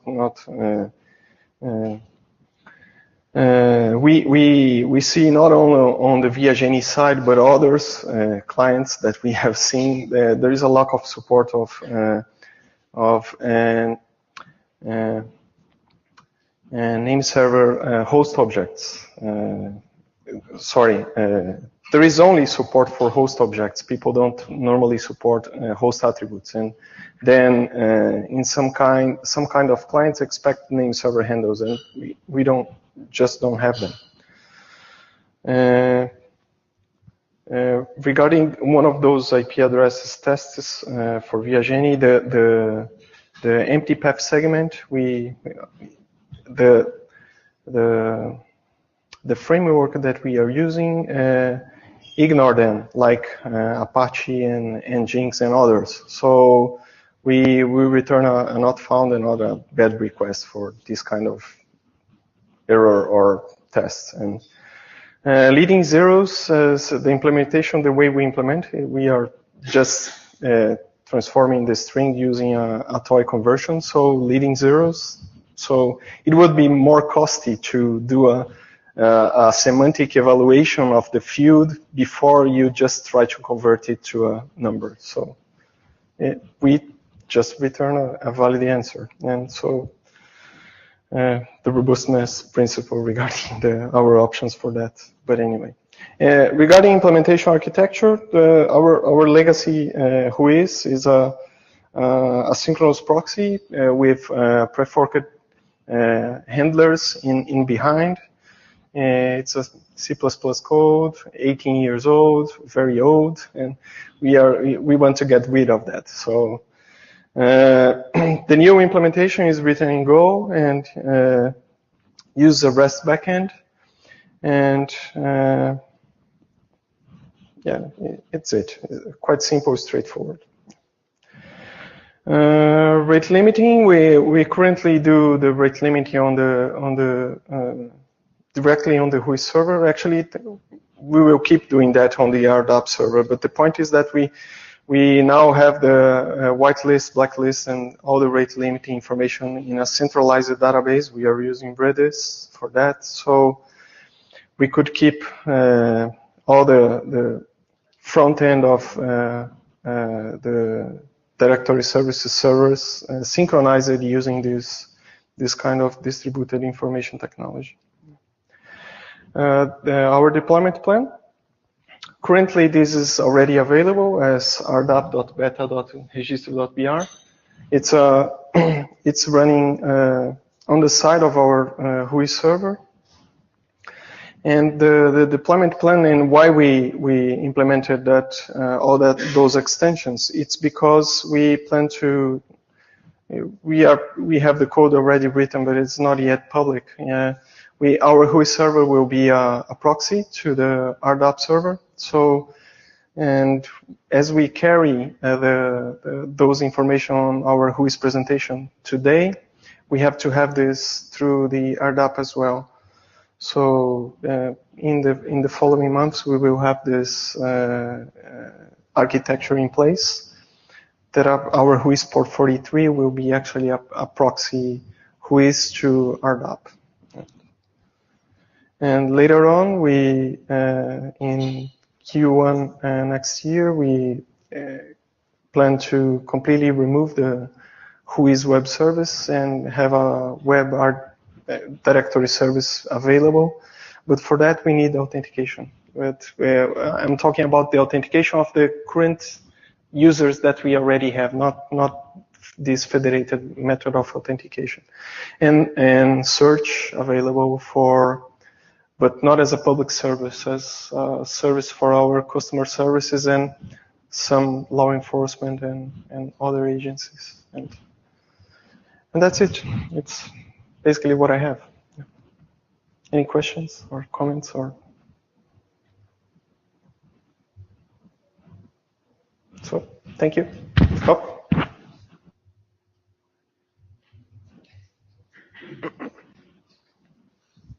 Could you go back one slide? I want to see the rate limiting and blacklisting. Oh, okay. Here.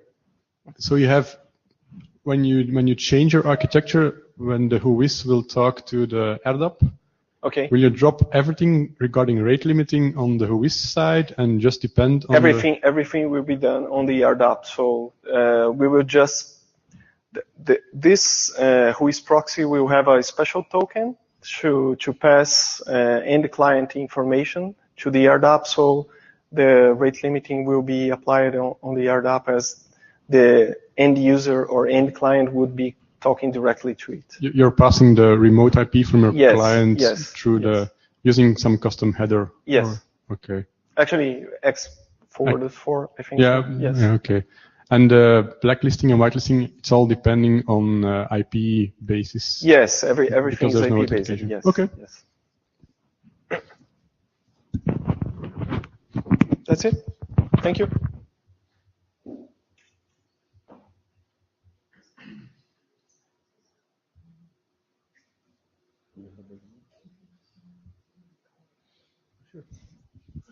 Okay, our next presentation is going to be coming from a remote presenter, Weiping Yang from CNNIC.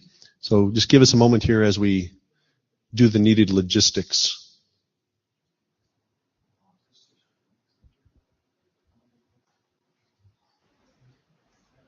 Hello, everyone. My presentation is RESTful GUI system. Cynic has developed the open source project for RDAP. So I will introduce the system information. Please next slide. Next, yeah, thank you. Agenda, I will introduce four information of the system. The first is introduction. Two is how to registries use it, and how registrars access the system. The last one is project information. Next slide, please.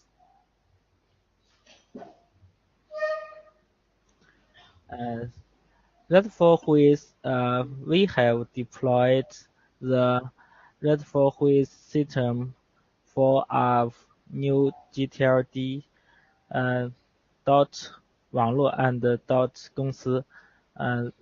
The example is in the on the slide, and the RESTful GUI's advantage. The former has introduced them, so I don't say that again. Please next slide. Next, yeah, thank you. Our system architect is consisted of 3 layers. The first layer is presentation layer. It about 3 kinds of API. So who is user can use the system with query and search API, and the registries can use the system with update API to update the registries data to the system. The business layer is do some business and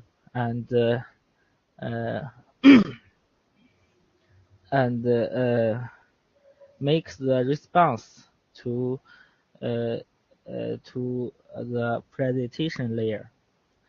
The data access layer is to access database. Common classes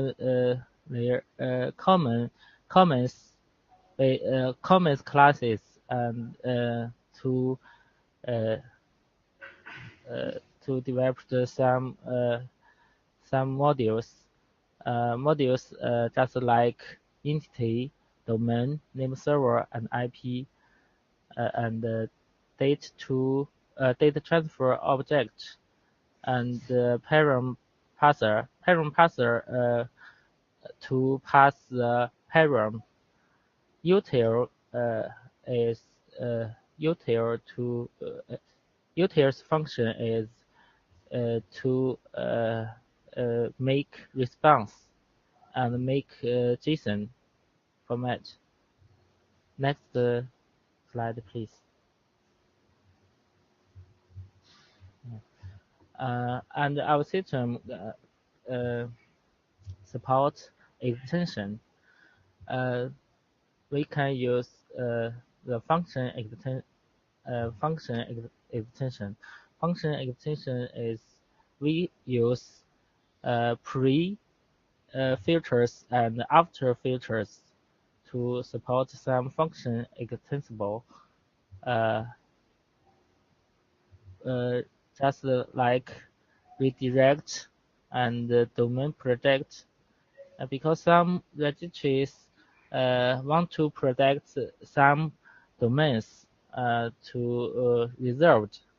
So if someone query the reserved domains, this will do the business.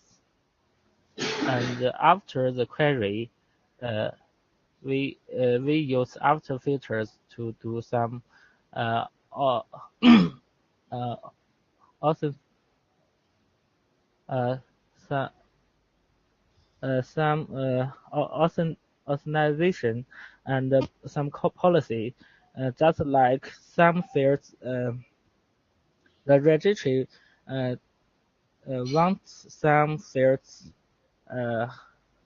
hidden to the user. Maybe you can put configure some config to support the function, and the registries can add some others to the filter and makes the function extensibility. And we support fields extensible. We use our database has the extensible function, and we make fields to store the extensible fields. So so the registry can configure the database to support fields extensibility without modify the code. Next slide, please.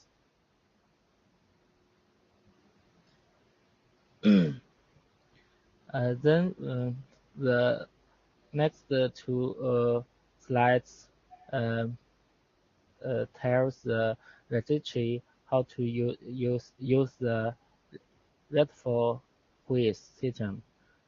The first method is registry can develop the update module to make the registry data to update the RESTful GUI system, and the registry needed to update the RESTful GUIs.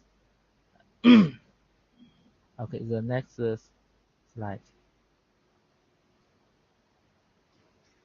And the registries can use this method to use the RESTful GUI system. The registries can update DAO to access their GUI data directly.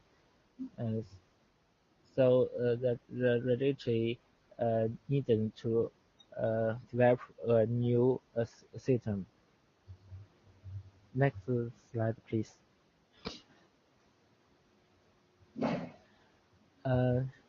With the RESTful GUIs, registrars and some GUIs supporter can use RESTful GUIs easily because they access with HTTP protocol. It's more easily than TCP.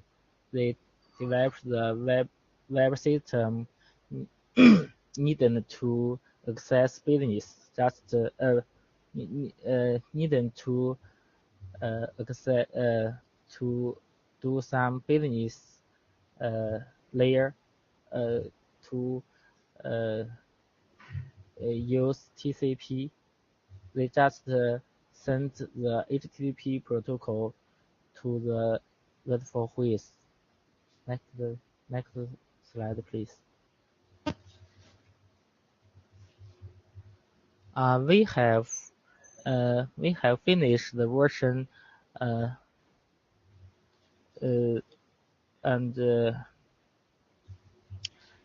our system. We design the system. We want to simple and extensible.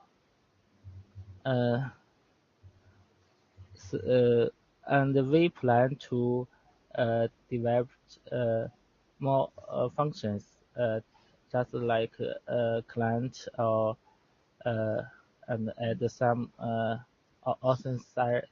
authorization. And we have deployed the system to support our new GTLD dot 网络 and dot 公司, and we plan to deploy it to support .cn, and if there is some problems, I will type. You can ask me. Thank you. Okay, thank you, Wei-Ping. Does anyone have any questions, comments, or discussion?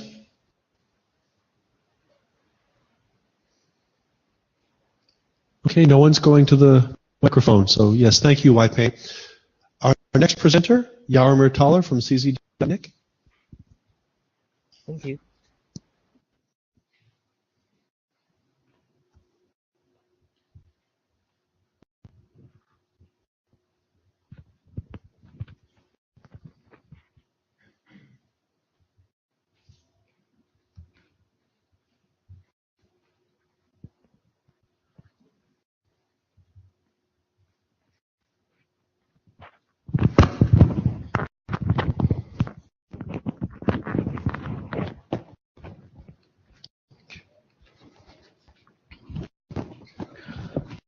Hello.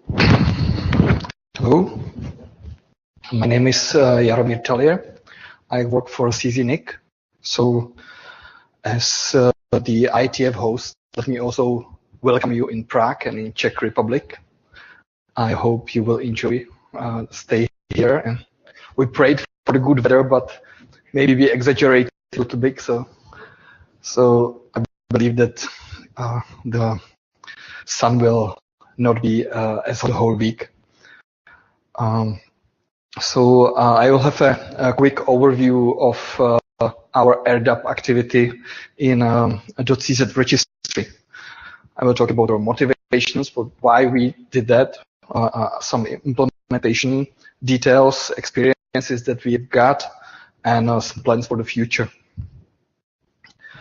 Going through our motivations, probably it started several years ago when we were asked by one of our registrants of domain co.cz, who is working also as a registry for second level domain, and they offer a domain under .co.cz that they would like to have also WHOIS, and they wanted us to redirect WHOIS queries to this registry system. And of course, doing redirections in port 43 WHOIS is quite problematic. So we told him there is new protocol coming, let's wait for it, and we will come back after. So that was one first thinking about what could bring us implementing the protocol. And there were some more motivations. We have quite a lot of registrars using our WHOIS server. Well, it's I'm not sure why sometimes it's just some legacy software, but still they are using it. And of course we have port 43 who is quite strictly rate limited. So, and this was problematic for them. And so we created some sort of differentiation of the service for registrars based on IP addresses, and we put less strict limits on those IP addresses. However, displaying with firewall rules and updating IP addresses, it doesn't scale well. So we believe that when we would have authenticated WHOIS, then it could be much easier for us to do these kind of things in communication with registrars. And towards the registrants, we proposed a new web service, sort of authenticated web WHOIS that we call domain browser, where any registrant log in and they will see all their domains,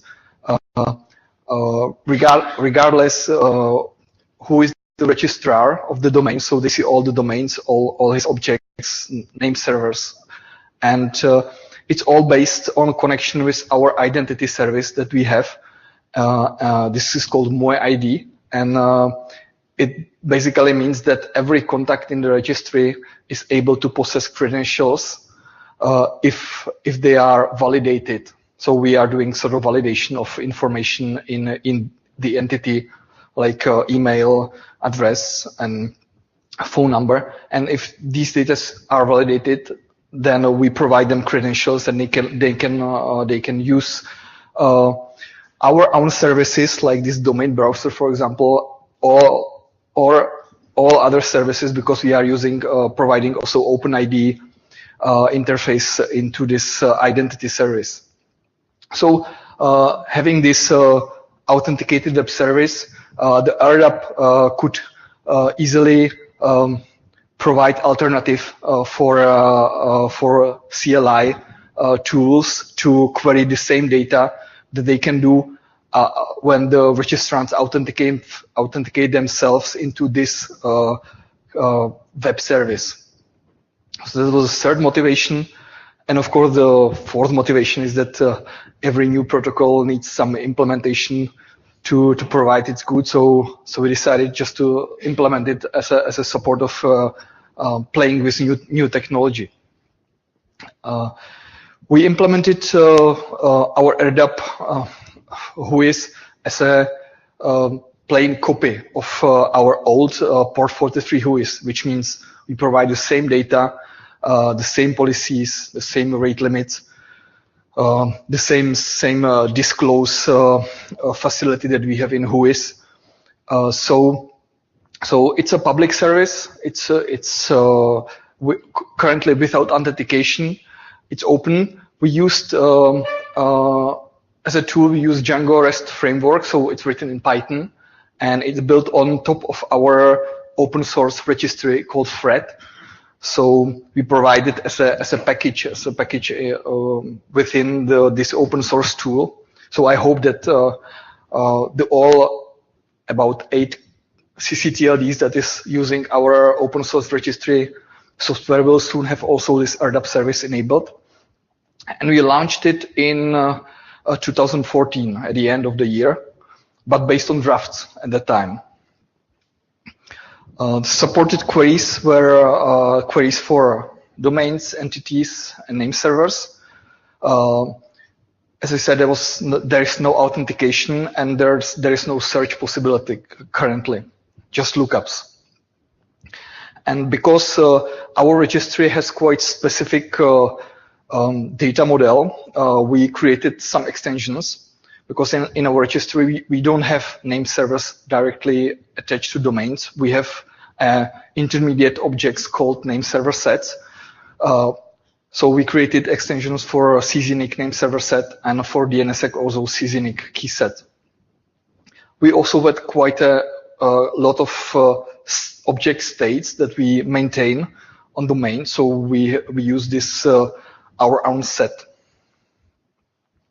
Here are links that are currently it's possible to test. This is just domain, entity, name server, and those name server sets and key sets. And of course, you can just replace the domain name or the entity name, and you will see the JSON response.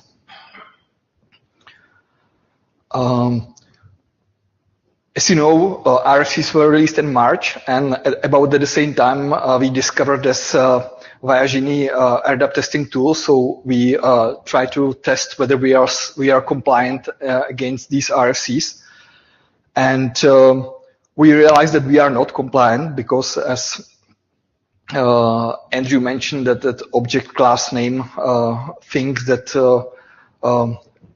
was introduced just before the RFCs were released is not in our implementation. So we are not currently RFCs compliant, and we must work on that. A new version is just being tested. So I hope that we will be RFC compliant soon. The other experience is that is our issue with considering registrars as entities. That in our data model, we have different namespace for entity for registrants and for registrars.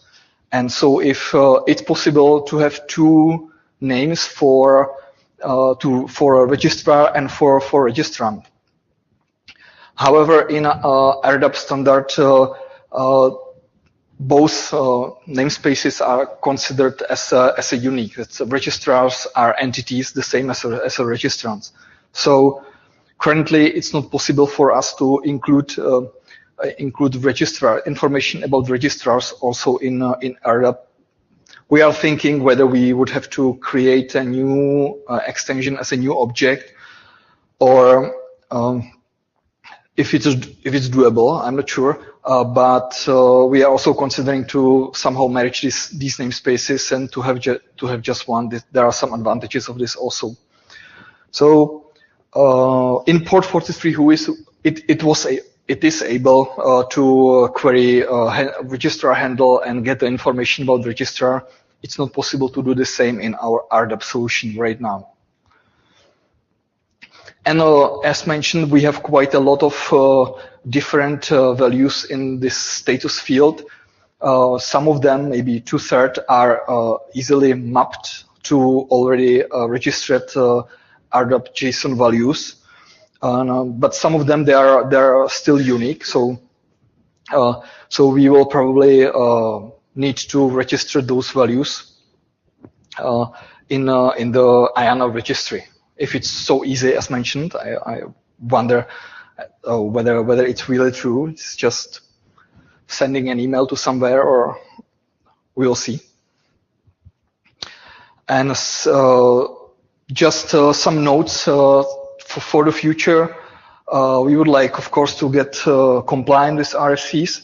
Currently, we didn't do any sort of marketing in our community. So when I was looking into statistics, there is about a few thousands of queries in this year. So it's really not used yet. But we wanted first to get compliant, so the people will get the correct data structures. We would like maybe to offer some redirection service for registrants. I mentioned at the beginning that there is demand for that for second level registrations. We would like to implement searches. Because this is again something that could be useful for our motivation to list all the domains, let's say, for authenticated entity, which is actually something that is not in RDAP standards. There is domain by name servers, but not domain by entities.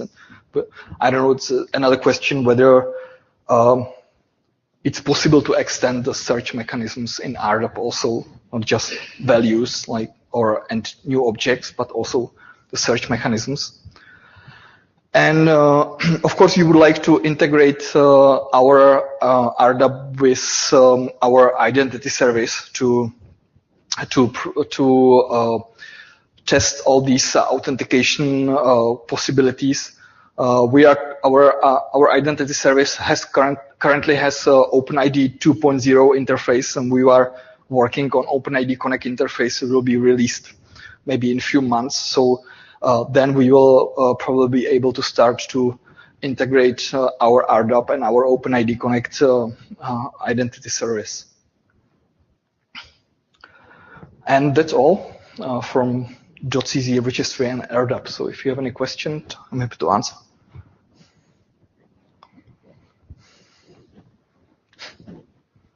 Thank you, Jaromír. Scott Hollenbeck here. Interestingly enough, just last week at VeriSign, we were talking about the same issue with registrar entities. And I know that we haven't quite yet decided how we want to approach it either. But Jeff, I don't mean to put you on the spot, but did you want to say anything more about that?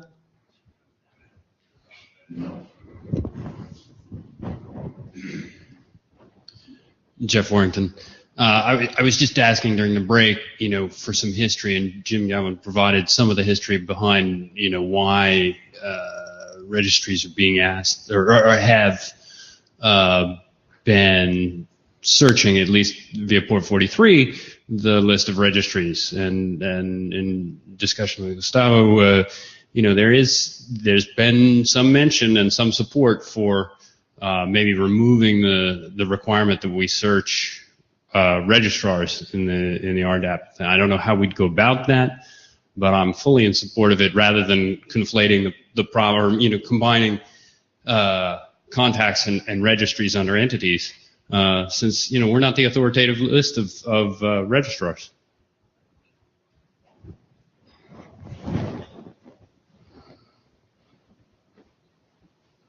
Custom.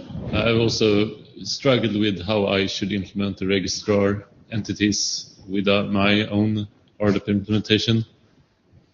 And I also looked at the public IDs, called that, the ICANN registrars, which is also made on the side of the entities in RDAP.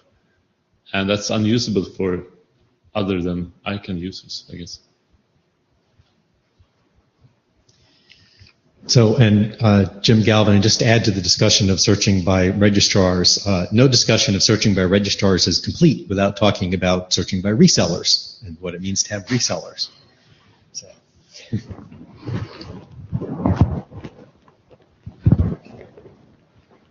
I'm just a little lost here. Are you guys talking about searching for the actual the names of the registrars and who they are by a handle, or the entities that the registrars have, like their registrant contacts? Does that make sense? The former? So why can't you do that? I just don't.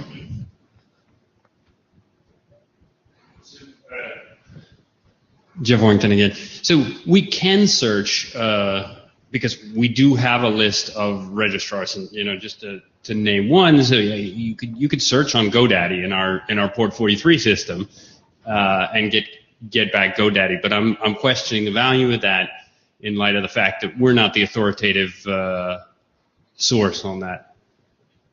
We're not the authoritative source on the list of registrars. So they're your registrar, right? Why aren't you the authoritative source for your registrars? I don't comprehend that. And so I don't have all the background that you have on this, but my understanding is that ICANN maintains a list of registrars, and then there's another set of registrars that are outside ICANN's purview. And so your point would be that, if I understand correctly, your point would be that I should be providing the registrars that I have an exclusive agreement with outside of the ICANN space? Okay, so I'm not saying you should be doing anything. I'm just asking. For COM and NET, since you're VeriSign, so for COM and NET, all your registrars are ICANN registrars, right? But you don't have that information to serve, or you do and you just don't want to, or that's what I'm curious about.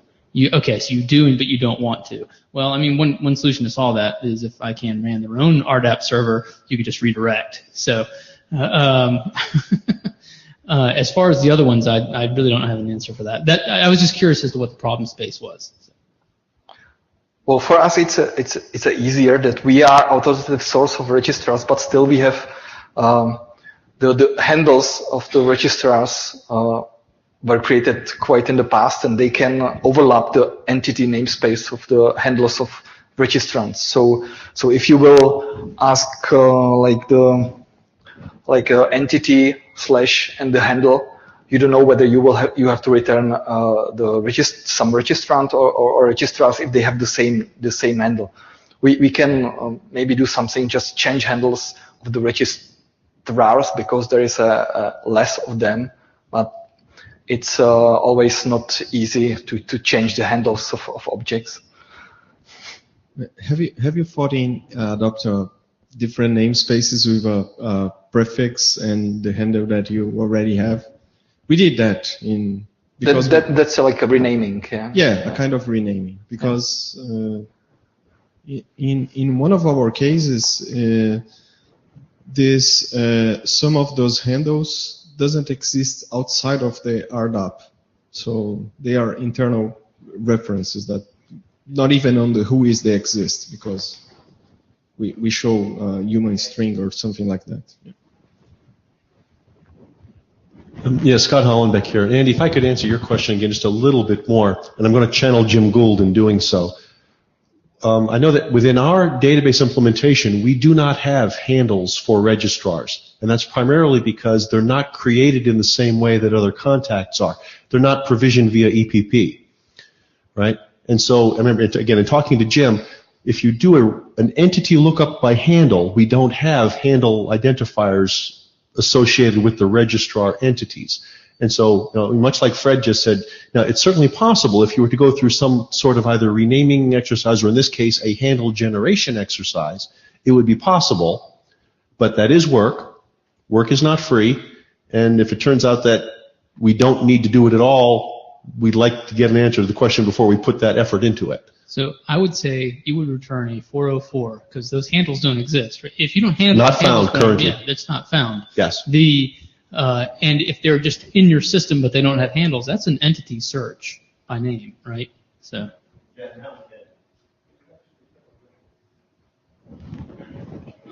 So you're saying that because there has to be a handle on there, you have to just create something out of just create a UUID. Who cares?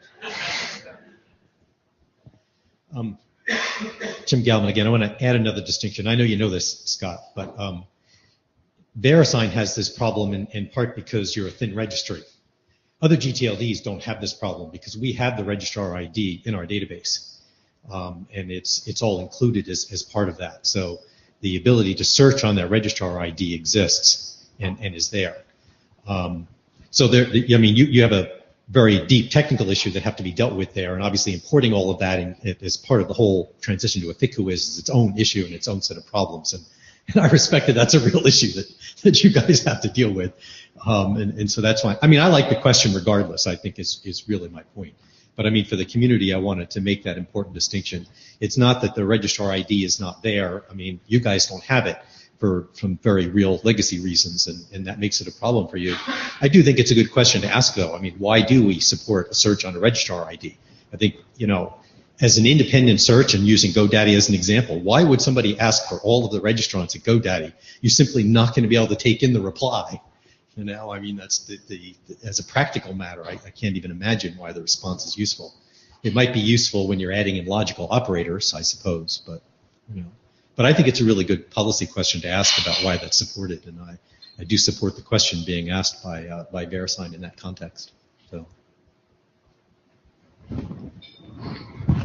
I just want to say that I don't believe handle is an actual required field. So you could just not return it. You could return the entity from an entity search. You don't have to have a handle at all. It's useful for people who are trying to figure out in some human readable form whether the thing they just queried for is the thing they queried for 2 days ago or whatever. And I believe the idea about putting, I mean, other than it going back to being kind of a legacy thing, I believe the idea around handles from the abuse community is they want to use that as some sort of identifier so they know in cases where you're not going to be able to give them the entire entity data, like you wouldn't give them the J card or whatnot, but they just want to be able to say, okay, this is the same contact that I queried that I got back when I did this other search, and therefore they want to be able to do some correlation data about abuse, and that's where that kind of requirement came from.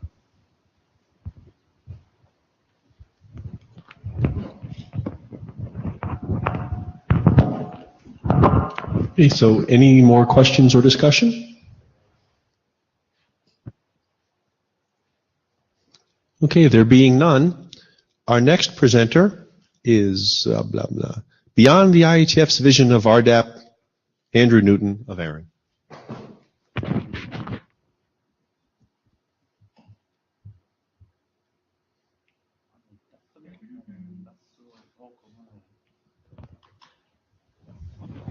All right.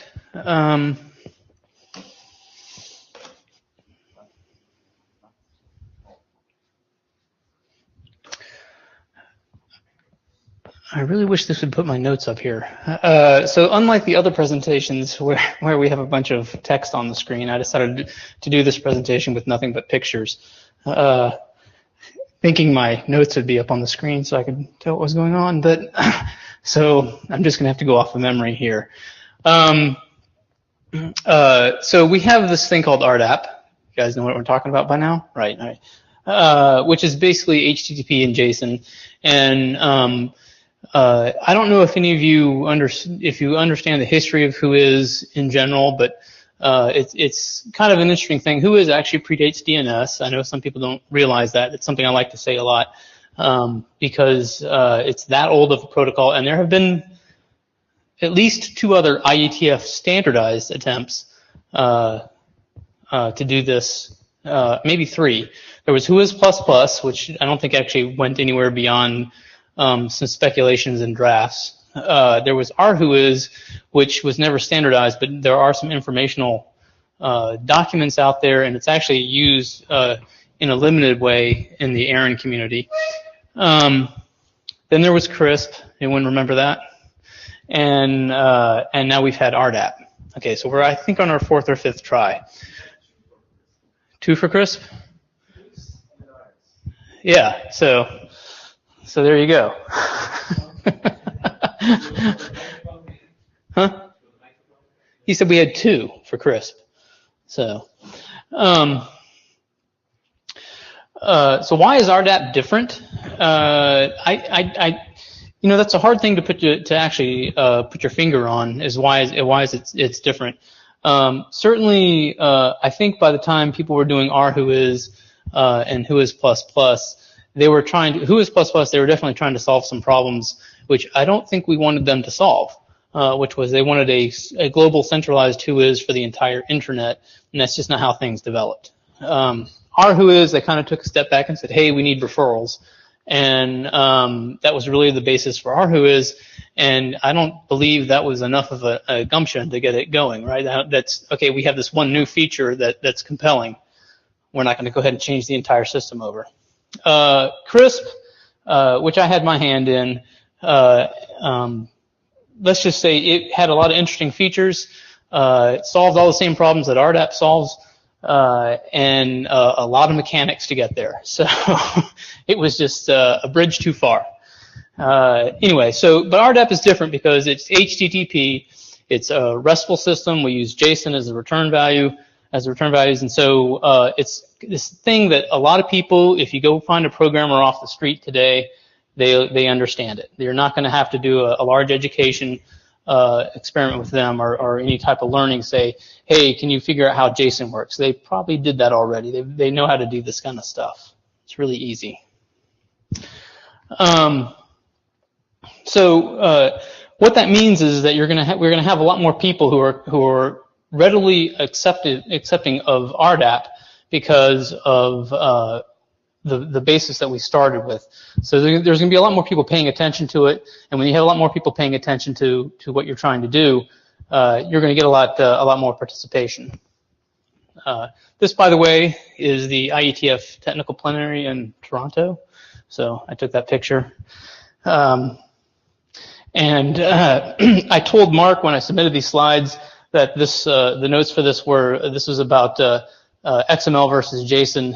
And really what I was trying to do is demonstrate what happens when you're trying to take a picture and Danny McPherson gets in the way. So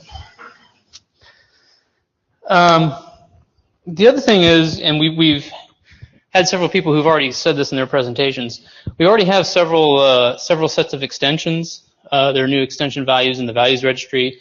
There's new RDAP JSON values, and I think that's another very compelling feature of RDAP. The extension model, unlike CRISP or Irish, the extension model is very much open. You don't really have to get an RFC standard through in order to get the extensions in there. So it's a much more open platform, open extension model.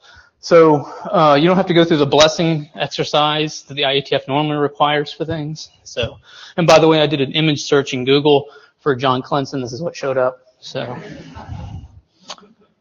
it's a joke. And so I think one of the other interesting things that we're going to see especially is the federated authentication. I don't believe we'll ever have one island of federated authentication. There'll probably be multiple islands, multiple service providers doing federated authentication.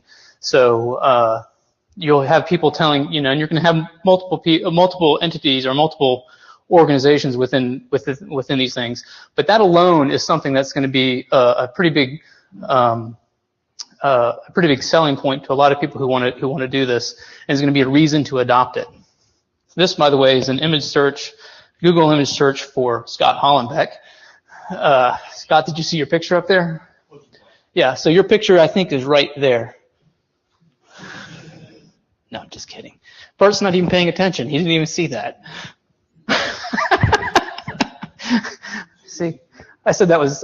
I know you're too busy tweeting the meeting. So, by the way, if you're a remote participant and you want to know what's going on in this meeting, just pay attention to Bert's Twitter feed. It's like you'll understand everything that's going on. So, anyway, so Scott, this guy right here, I thought that was Eric Berger when I first took a glance at this, and I was like, really? So, anyway. This is an ACLU protest of some type. I captured it. But one of the things that I think you'll start seeing now, once we get into authentication, and especially federated authentication, is a lot of the privacy people are going to start speaking up and saying, hey, we need this. Because there are a good number of people who aren't happy about the fact that their contact data is publicly available to everyone on the internet just because they registered a domain name, or they need to be a NOC contact on an internet resource somewhere. And it certainly has gotten to the point where putting contact information in Whois is just opening yourself up to getting spammed. We have a huge problem with abuse contacts in the RIR space. I don't know if you guys, I don't know, how many domain registries require abuse contacts? Is that a thing? I don't think so. Oh, so Affilius does. Yeah, so I mean, abuse desks, we have abuse contacts for our network resources at Aaron on our own resources, and that mailbox is just pretty much ignored because of all the crap you get in there. So it would be nice if the people who are in charge of doing abuse reporting could get that information, but the people who have to receive it weren't flooded with all sorts of crap. So this was some slide about clients. A lot of the experimentation is going to happen on the client side too. So we shouldn't just think about it just in terms of servers. This, by the way, is the output for NICinfo. So I'll make I'll shill for my own client here. Gem install NICinfo. I see a lot of you people have Macs, so you can install it. And we also have a Bootstrap server down at these GitHub addresses. But one of the things that NICinfo and our Bootstrap server kind of was informative for me is when I was going through the Bootstrap information, I looked at it and went, hey, you know what? There's different things I can do in here that aren't in the RFC. The RFC doesn't talk about how to do, the bootstrapping RFC doesn't talk about how to do reverse DNS in those files. It's not in there, but it's easy to figure out. A little math and a little playing around, and you can get a client to figure it out. Other things that are kind of interesting is you could coordinate an entity search across multiple registries using that bootstrap information. Today you have to know the Whois addresses for each registry or registrar in order to get that information. In the future, when everyone's doing this, it's easy for someone who wants to write a client to go through and do the search against every single registry that they're concerned about. So that'll make finding the information easier. One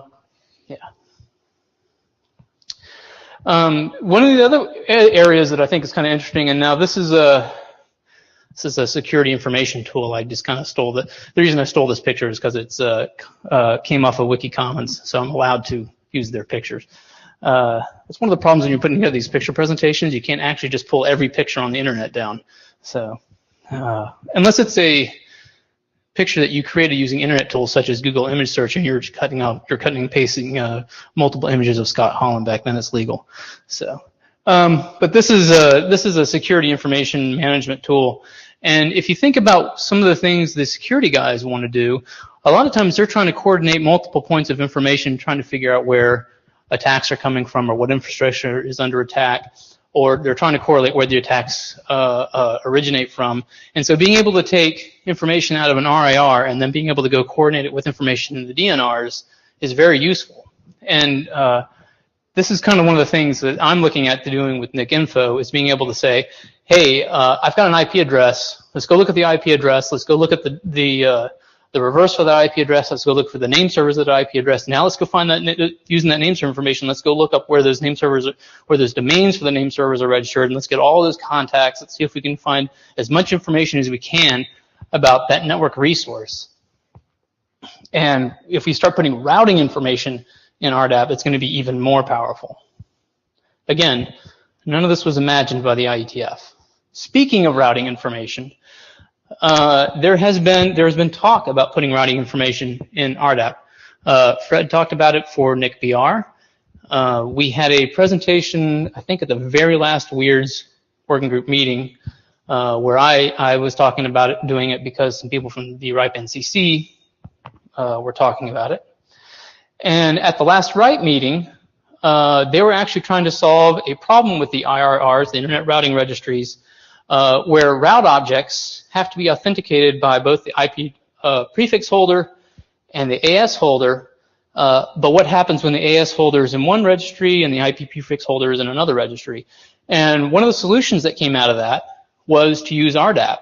And not using an RDAP get, but using an RDAP post. So you post to the registry that has the AS holder, and he then says if it works, if that client is authenticated, the AS holder, it'll then redirect to the appropriate RIR for the IP space and use some sort of token passing. Maybe we'll use the thing that Scott's talking about, OpenID Connect, and it would then know that that route object can be placed into the Internet Routing Registry. So that's one of the things that people are thinking about doing. And finally, as I mentioned, there was RWhois. RWhois is a protocol that its basis in life was to put referrals into Whois, and that was really the big feature of it. It's not really widely used at all. In fact, it's used in a subset of the ARIN community for network operators who do not wish to provide ARIN with their SWIP data, which is fine. However, there aren't very many RWhois server implementations out there. Some network operators, in fact, most network operators just end up writing their own, and they find that to be a pain. So there has been a proposal in the ARIN community to deprecate RWhois in favor of RDAP. And essentially, since RDAP is just something you run on an HTTP server, you know, most people know how to run HTTP and they know what port it operates off of and so forth. It's a much easier exercise than doing RWhois. So, and that's it. I just thought this picture was interesting. That's all. It's Urkel. Any questions? None whatsoever? All right.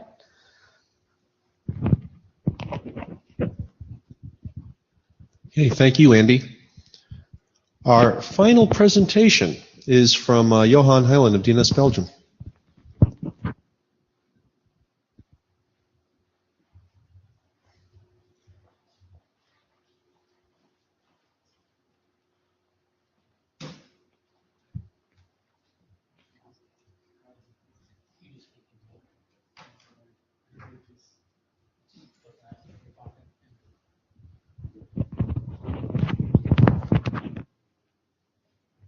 Test, okay?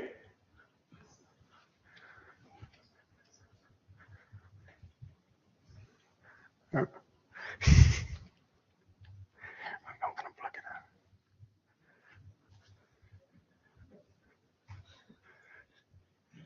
My Mac just rebooted, so it crashed.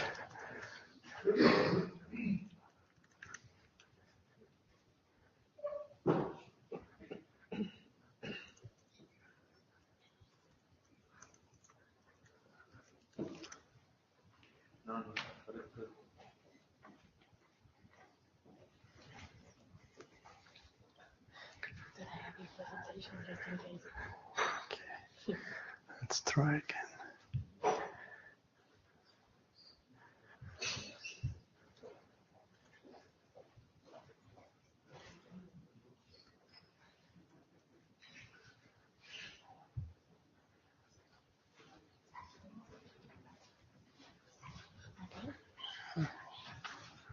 Wait until that's put.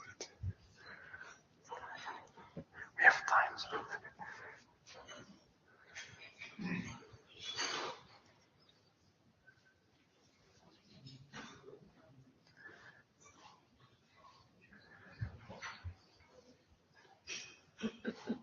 Okay.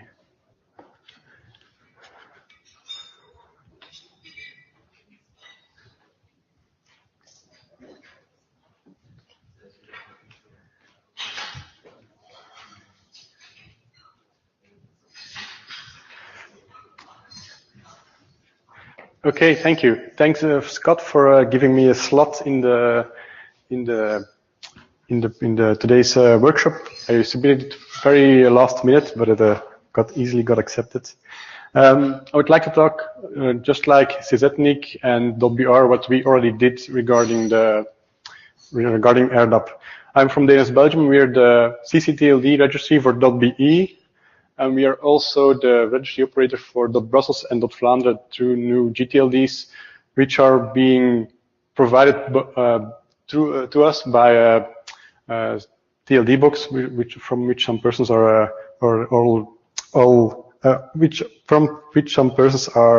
all here. So they are also looking into AirDAP regarding GTLD, so we can collaborate on that topic as well. I gave this presentation to the center community, which is a ccTLDs regarding Europe again a month ago, and I've got some slides because I've seen lots of things being discussed already today. It's fun being one of the last presenters, so I can focus on what's really important for me, and what's already has been discussed doesn't need to be put up the agenda again. Back in 2013. We had a couple of incentives to do AirDAP. We were already following the WEIRD mailing list. And we noticed we were aware of the existence of the idea of a new protocol, so we already had it in the back of our head. At the same time, we were implementing or designing a new application which was to be used internally. It required access to all the publicly known WHOIS data for .be. But we didn't want to give it direct access to the database, but we wanted to have it as loosely coupled to the registration platform as possible. So we need to come up with an extra service to provide that information. And we had an external request from CERT.be, which is the Computer Emergency Response Team in Belgium. They also wanted access to the publicly available WHOIS data, which is in our WHOIS server, but also in the website, which is not parsable. They found it difficult, so they wanted some other kind of access to the data. But we couldn't find any solution in the current services we provided, so we implemented the WEIRD AirDAP spec or draft as it was at the time. While doing so, we noticed that, hey, what we are doing now, a lot of registries are possibly going to do this as well. So why not open source the stuff we think is common for everybody? So we created an open source library. It's in Java, and it helps you if you want to do your own AirDAP server. It was already presented again at another center meeting 2 years ago about in Amsterdam. And all the source code is on GitHub. You can find the URL there. It's not a standalone application, so you don't just download it, type a command, and it starts an AirDAP server. It's a pluggable framework, and it helps you with defining all the REST endpoints as which are defined in the spec. It helps you with the JSON response format, so it provides data transfer objects, POIOs, for the Java community, where you just put in all the data required in your response, and it will translate it into the correct JSON response format according to the spec. It also has some support for redirection to when you're not the authoritative not the authoritative server for the information. It currently redirects to erdap.org, but I think that's a privately run project. I'm not sure if we are able to keep providing that service, or another redirection service which is developed by a community can be used for that kind of redirection. And the library is, of course, extensible. If you need some extra information in your JSON response, it's possible. All you have to do is plug in your own backend service, which schematically looks like this. So the gray parts are Java libraries. We didn't write them ourselves. The white parts are the controllers for the REST mapping. And the green parts are is the stuff you need to implement if you want to have a real working server. You don't need to implement everything. The default implementation just returns not implemented response, so you can focus only if you're a domain registry. We currently only do the domain lookup, so we only implemented the service that does that operation. At the same time, there was the CSNIC project as well. We heard of it, but it wasn't finished when we needed this, and this was a very big blown application, and we wanted something lightweight, so we just decided to do our own, but share our efforts with the community. I have a sample code here there are many registries using Python, Perl. Some of them are Java, so they know this and they can use this. When the implementation was ready, we had the service up and running in September of 2013. There was our own application. The abuse tool was currently the only user because the cert.be never came through with their request. They had lack of funding and need to prioritize their project. So there's no external usage for our own server yet. So we don't have any feedback from users saying, hey, your response doesn't work or the format is wrong. There's nobody using it. And we've implemented the authentication problem, or solved the authentication problem using the client certificate solution, because we expected few clients at that time. So we advised our own application and CERT, possibly some other law enforcement agencies who might want access. We could still manage them using client certificates. Then at the beginning of in March this year, the RFCs got published. The draft became an RFC, so we need to update the library according to the new response format and some things that got changed. And quite recently, we've also updated our documentation because, as I said earlier, NIC-AT is assessing our library for own usage. They're not Java people, they're Perl, they have a Perl background, and the documentation we had written for the library was very few and not enough to really get started. So in collaboration with them, we started to create a sample server and write everything down required to have something working in the field. So they helped us to see what documentation was lacking. The next steps for us now are again looking at third-party access.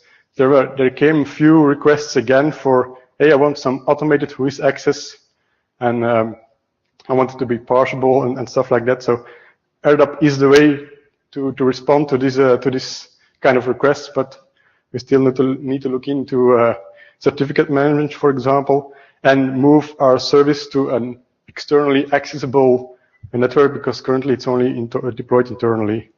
We applied privacy to registrant data in our backend because as a CCTLD, we would like to shield off any information regarding private individuals when they are registrants.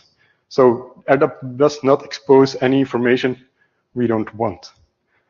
No registrar has come to us to ask for access to this kind of service, so I'm not sure if they're really aware of erdap and really wanting this, but if they come, we could hand out some certificates on a request basis, so it's still manageable like a third party. But for real general public usage, if anybody could access the server, we have some questions toward authentication, which you already talked about. And now I've seen the Virginie presentation, so I want to run the conformance tests against our library as well. So I will be looking into that in the next coming months, or even earlier. So regarding authentication options, we already discussed them. If you don't do authentication, you could provide some reduced service for those who are anonymous and do some extra service for those who are authenticated. It's possible. If you do basic authentication, you need to do all the user management stuff. Again, for the client certificates, you could outsource the part of the actually managing the certificates to some kind of service provider. We are looking into that as well. And then the OpenID Connect draft that was submitted in May. I've not read all part of it. I've talked to it with our security expert. We currently have the OAuth 2.0 in other parts of our platform, and we are very fond of it. It works great. So we are looking if the combination with OpenID really solves the authentication problem. But as mentioned earlier, I have a issue with that kind of federation and that trust issue, which we need to look into.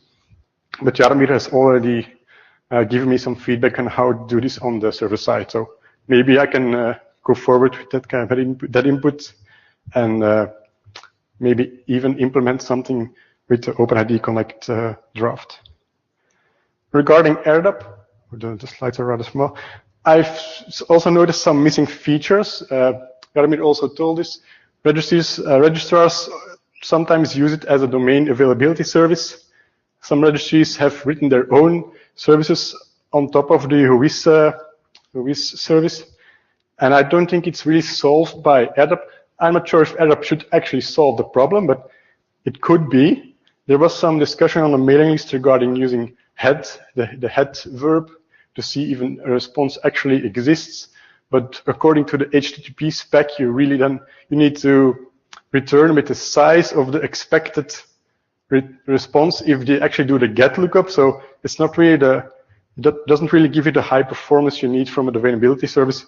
So maybe we should look into something more specific and make an actual solution for this problem. And of course, we need more clients. I've already talked with Patrick regarding this. And if we are talking here about service, but we need clients as well. So maybe we should publish any client that's been made in any programming language you can think of, and collect them and gather them so people actually can find their way to clients, especially the registrars, if they want to incorporate AirDAP in their own registration system. I've prepared a small demo which I've made the last couple of days, but I'll go to my conclusion first and then go to the demo as well. My conclusion, so we have operational AirDAP experience, yet however not from an external point of view.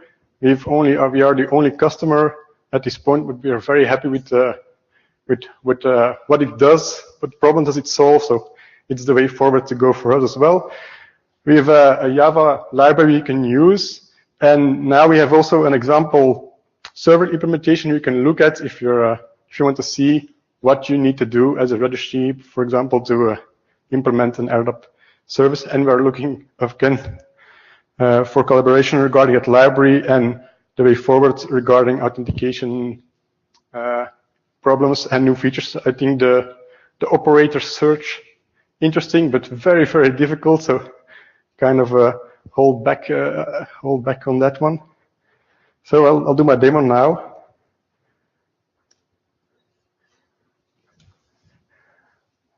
It's something the Zoom is. Again, this is our project. This is the library. It has an extensive README we just finished yesterday, I think, on how to actually use the library in your own Java web application. And next to that, we've published a sample server implementation, which uses our own library, of course, with also some small instructions on how to actually run it. And I've deployed it on an Elastic Beanstalk on Amazon, and everybody can use it. And what it does actually is it currently talks to the WHOIS backends of any kind of TLD you can think of, not every TLD can be inputted, so nothing will be ever return a non-authoritative response. But I didn't test it against every TLD, and my focus was on the GTLD because I can impose some kind of format on the WHOIS output, so I can easily parse them for any kind of TLD.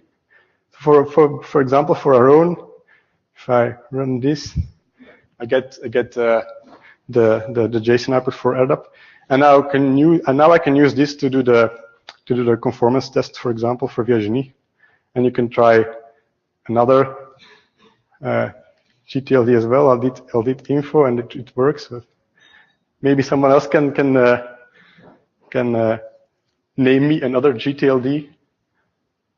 Anybody who knows anything? And I'll try to see if it works. Rio. So it works. Live demo, it works. So what I see is that I'm missing some fields, but it's not an issue because I think it was Mr. Newton said the handle field, for example, is not required. I don't get a registrar handle from the WHOIS output, so I don't put. I think I've put the IANA ID there, and it works as well. So it's not really the correct correct LDAP response, but it works. And basically that was my. I know another thing. We also have built our own client. Let me.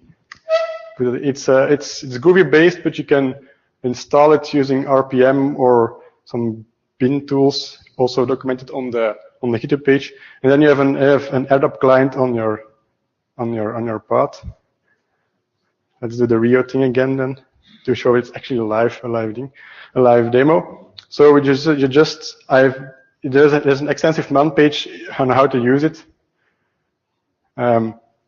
Basically here I'm just saying pretty print me the JSON output because you saw in the browser example it's not well formatted.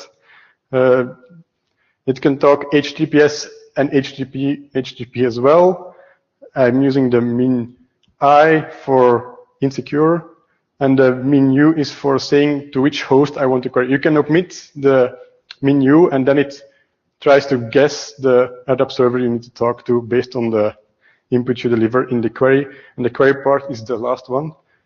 So if I do this, see if it works, then it returns the JSON response. And I'm fond of JSON, but I also like YAML, so we've created a YAML response as well, which is easier to read for our part. I think that was the end of my presentation. Thank you. Any questions?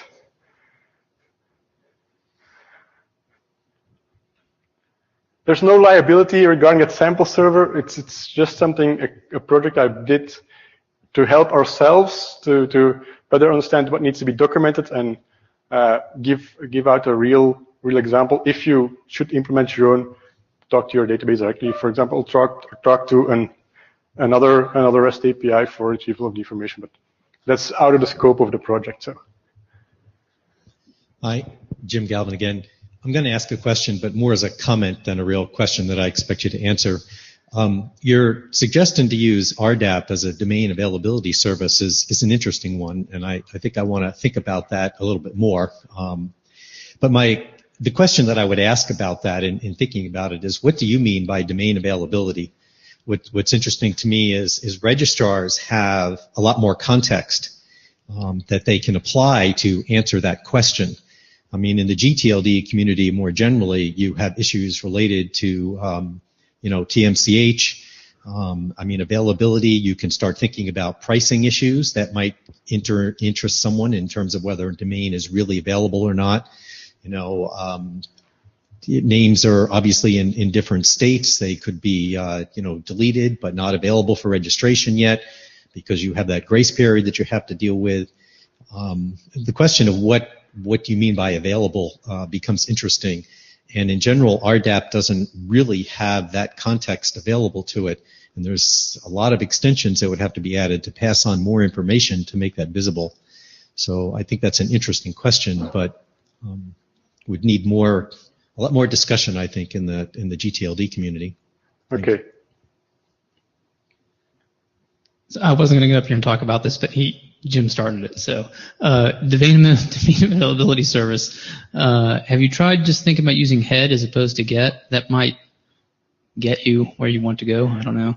I've looked. I've seen the RFC, and it says you can use the head to say if there will be a response if you do the GET request. So yeah, that should work for regular domain status, but you have some kind of reserved stuff as well. So it's not really solving all the issues. It's a plus if you follow the specification, you need to do the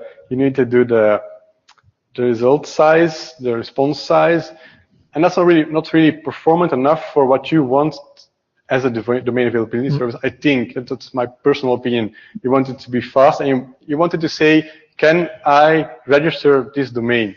That's basically, is it still free for registration? But again, in the GTLD world, there are some very strange launch phase constructions possible. So it's difficult maybe to incorporate all those into the RDOP. Yeah, it almost sounds like HTTP is not a good thing for that, right? There was a discussion on the WEIRD's working group mailing list about domain availability searches, and I can't remember who it was, but someone came up with a whole list of requirements of what a domain availability search should have, and it quickly became obvious it was not the same thing as RDAP. It might be useful if the community wanted to create a standard around that, which sounds like they do, to go back and look in the archive of the mailing list and find that email. It was very interesting and very enlightening email, but yeah, it was, if you need anything more than a binary answer, then this is not the right solution for that. Actually, it could have been me, because I implemented the old free service for .se, and I do things like checking the syntax of the domain to see if it's a valid domain name to register, not just that it's available. So things like that. And that's even the right registry that you're asking for.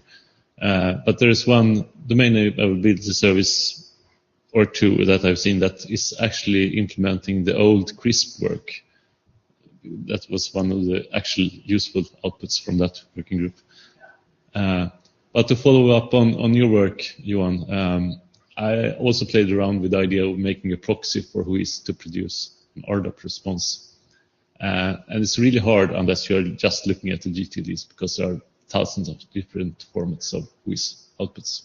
So I quickly gave up on the idea. It's not something I officially want to do, just as a sample. It's a fun example. I've seen GTLDs doing it differently. For example, the not found construction is different, so you need to, when you parse it, you need to look at some. So but I'm not intending to maintaining a WHOIS parser for every TLD, because that's what RDOP should do. So. Just quick look at your responses. I see that you're missing the self links that Scott talked about. Are they really required? No, but it's useful if you want to have client caching, I guess. Okay, I'll look into that. Self links for like entities and so they. For all object classes. Okay, self links. It's noted. Regarding the domain availability, I would like just to make a comment regarding what Jim said. And I think we have a lot of technical solutions for this problem today. We have the check verb on EPP. It's what most of the registrars actually does use today. And from the perspective of an interface, I think there is no difference from RDAP from the check, because you actually only pass the domain name. So, but just to make a point in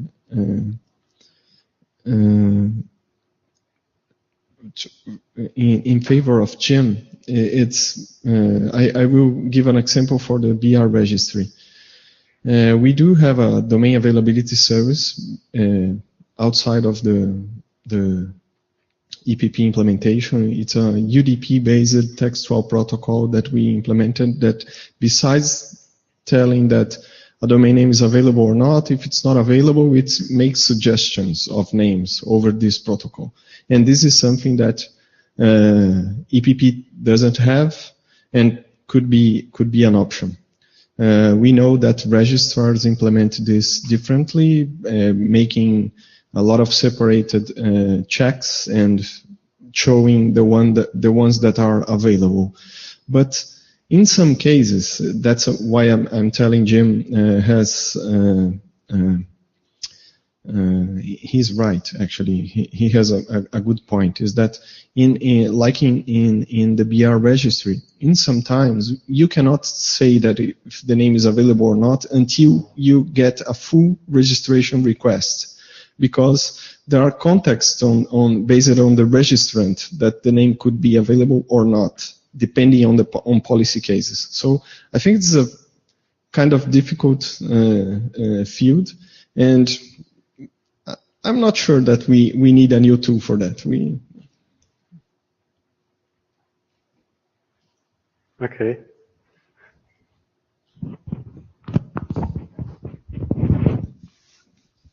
Okay, we have no line at the microphone, and Johan's taking his microphone off, so I assume we're finished? Okay, very good. I thought of something while I was here today. I see some open source stuff being collected, and I saw your reference to the OpenID. Hey, these are servers, these are clients. In your language of your choosing, maybe we should collect things we are doing here, like you have the a Go version of an AirDAP server. There are maybe some clients as well, so maybe we should collect those and try to not write 10 millions of this kind of project, so we can maintain some projects that are actually being used and not have them exist silently without ever being updated or given feedback on. So let's try to collaborate on something like that. Just something that popped in my head when I was here today, and I saw all the implementations as well. And focus on clients as well, because we need clients for people to use. Okay, you can do it using the browser, but there is some work to be done there, I think. So on that note, Jeff Warrington, is the Weirds mailing list a good place? Because I haven't seen any activity lately apart from a call for speakers. Is the Weirds mailing list a good place for people to announce those sorts of implementations and collect that data? For me, it would be, I think. Yes. Well, it's a question for the larger group, but if you want to answer. I'll post again what I've done today. I was thinking of posting to the Row mailing list, but I'll post it on the Weirds mailing list as well. So, okay, good suggestion. My own personal thoughts, Scott Hollenbeck here. Weirds might be a good place to announce, but I don't think it's necessarily the right place. It should not be the only place. That mailing list is not necessarily a good archive for for example, finding information about implementations, and it may make sense to have something like a website where people can, go for information. And actually, I was going to say thank you again, another unpaid straight man, but we have the next topic on our agenda is open discussion. What kinds of open questions have we uncovered here today? How do we want to approach addressing these questions? And I think, one is, well, do we need, or how do we want to put a little bit more organization around a number of our activities? Does it make sense to use an existing website resource? Is there such a website resource, for us to collect information about existing implementations? I'm sorry. So are you finished, Johan? Yes. Okay. So let's move to open discussion. We are a few minutes ahead of schedule. About 15 minutes ahead of schedule. So plenty of time to talk. What's on your mind in terms of questions? Where do you think, what opportunities are here in front of us, and how can we approach them? Okay. It's Ed Lewis. Actually, your question is just what I was trying to I was planning to answer for a while. I'm looking at the history of registration operations, the past 15 years or so, and what we've done in different protocols. And we have some prior protocols to learn from deploying them, like DNSSEC and EPP, or two that I'm thinking of. In DNSSEC, we have a thing that's like an operational profile called a DPS. So the question is, somebody were talking about operational profile for RDAP.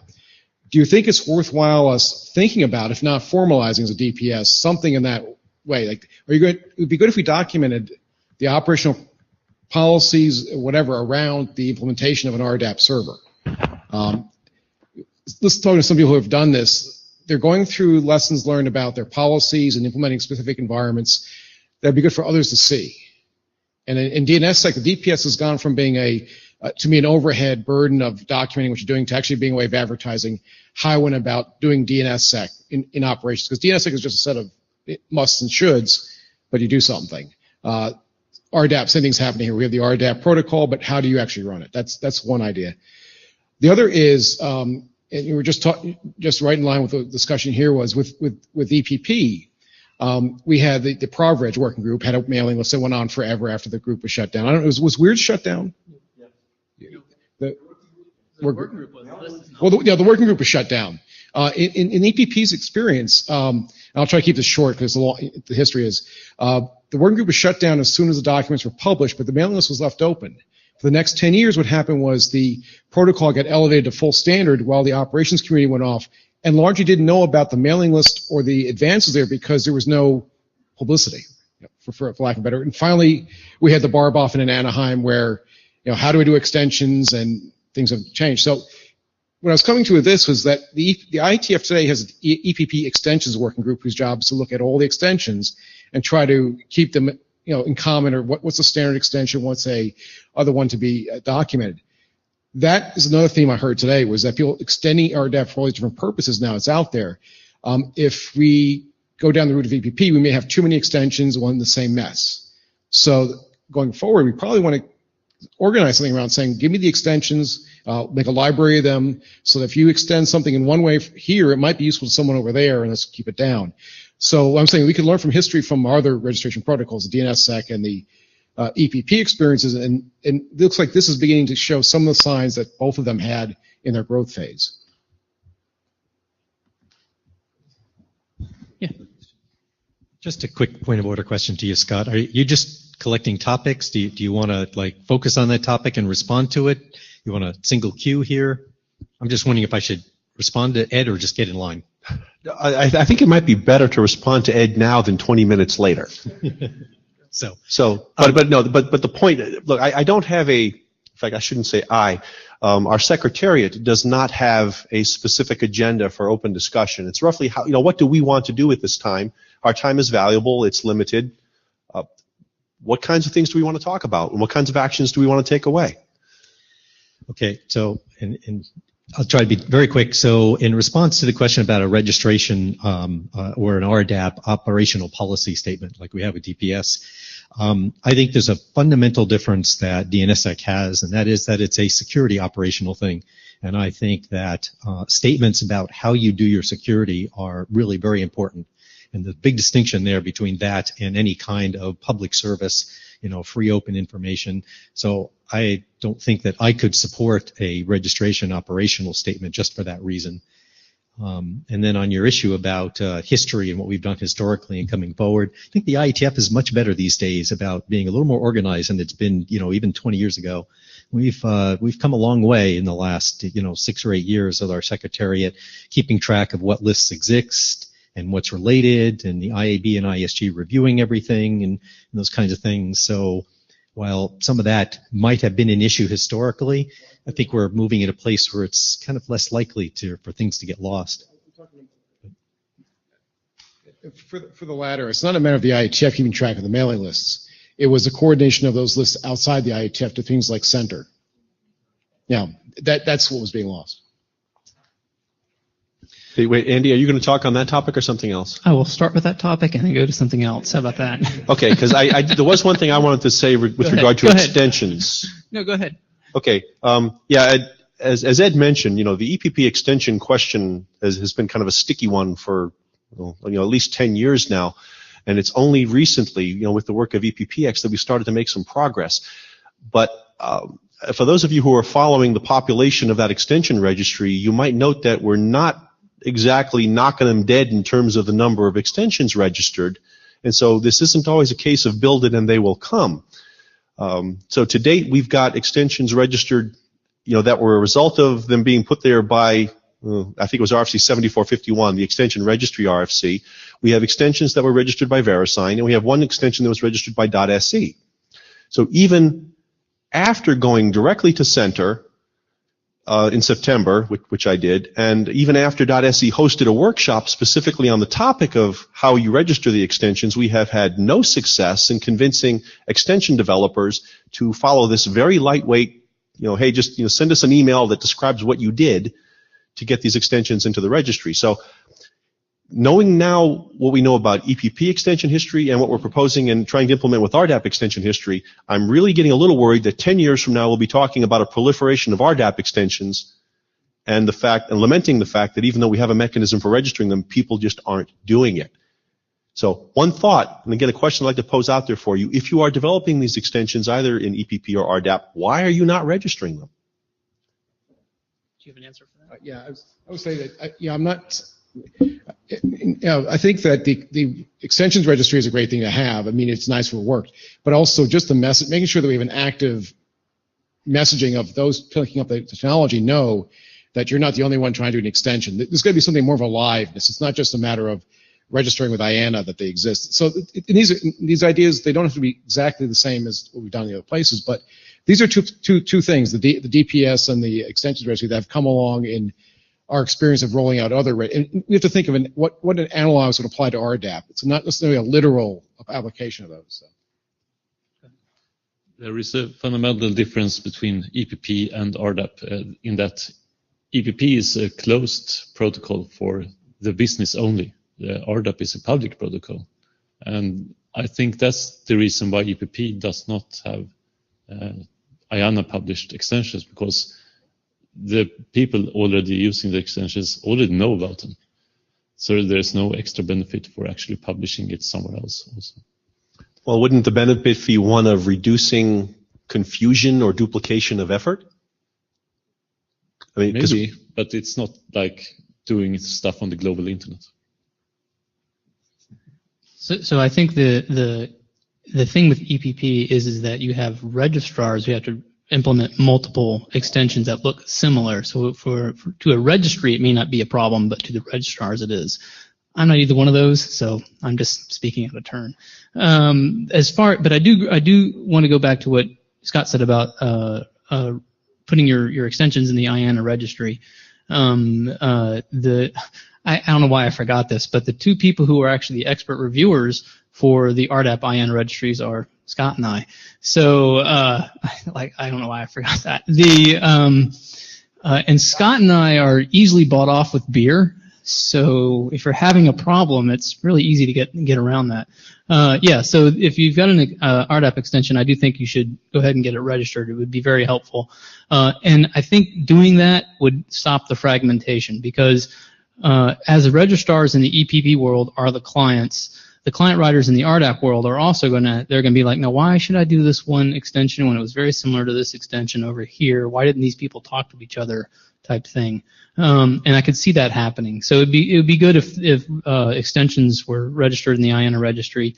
I also think, getting back to the question about a web page, that would be great. I don't know where CentralNIC is. They run rdap.org, but they haven't updated it in a long time.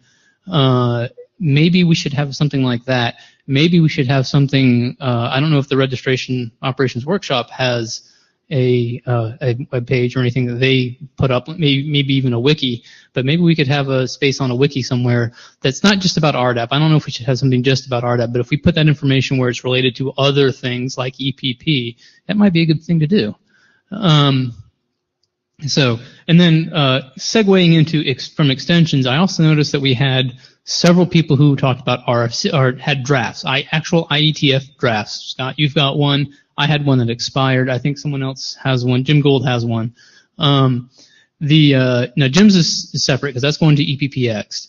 But for the ones that are RDAP specific and don't have a working group home, we're going to have a bit more of a problem getting those things to RFC. Now, it's not that every RDAP extension needs to be an RFC, but I can see that there's going to be reason for certain ones we're going to want them to become an RFC, and so we're going to have a problem there as far as the IETF is concerned. What do we do? Do we try to get them AD sponsored? There's an issue there, and trying to get things AD sponsored these days unless your AD is easily bought off with beer, it's not that easy. So we kind of have an issue.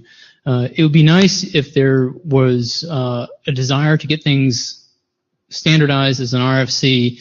If maybe we had a community of people we could point an AD to and say, this community really wants this. Now, we don't have to go spin up a whole working group over it because that's what they hate doing. But we can show you there's a community that wants this, and so maybe we should get this AD sponsored or even through a general area working group. One thing related to extensions is the status codes. There's already a draft on actually mapping the extension of the status codes to the EPP status codes, which is brilliant. I don't know why they were different from the beginning, but we already see a lot of different status codes. And when ICANN also added the requirement for the new TTLDs to have the URL in the status codes for EPP status, I have already seen those URLs added to the RDAP status codes, which is horrible. So I hope they disappear. Patrick, you asked a question about why they're inconsistent, and that ultimately boils down to a lack of consensus within the WEIRD's working group to include all of the EPP status codes. So we made a decision that if that was needed, even though we knew that it would be deferred to development of an extension in the future, which is where we're at. And another comment regarding extensions for RDAP. Is there actually currently the process for registration that we mentioned that? Is there an email address where to send the request for the extension? Having not received a single one of these requests yet, I assume it's IANA. Is it support? IANA at IANA.org. The RCs actually have the information you need to supply. If that doesn't work, you can just email Scott or I directly.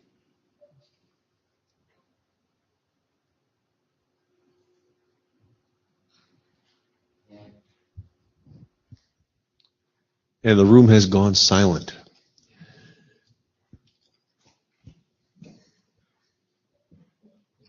Nature abhors a vacuum, so Alex is running towards the mic. Okay, thank you. Okay, Alex here. So I'm desperately trying to fill in the void. You asked before, why are people not registering the EPP extensions? It's slightly off topic for the RPAP thing here, but one thing that I found out is that in some cases, extensions are actually not well enough documented to be registered somewhere. And that might be the reason for a lot of registries. And as Patrick said before, it's actually an operation between a set of limited business entities. Everybody is sort of happy as registrars can get with a registry. And there wasn't so far any need to publish that outside that limited audience. And that changes now, or that changed with the registry. But for whatever reason, there is not enough documentation available in some cases to actually create a full registration request. Yeah. So it's sort of like cleaning up in your attic and getting out the documentation for that. Yeah. Even if it's ugly, that's the point. Nobody's really proud about their old EPP extensions. Yeah. It might be similar with RDAP very soon, I guess. Yeah, indeed. I think that brings up a good point, though. We are where we are with EPP as a result of just how things evolved over time. We have an opportunity, to maybe do things a little bit differently with RDAP. Should there be anything that we need to do differently?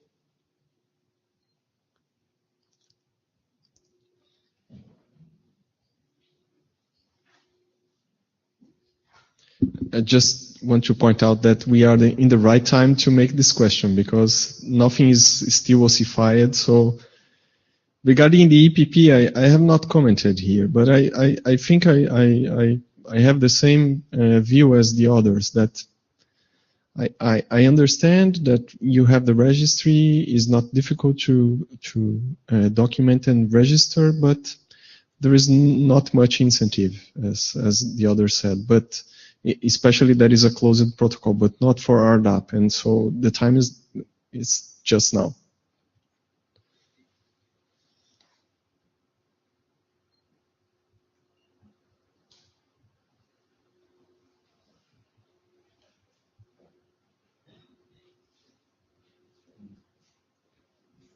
Alex again.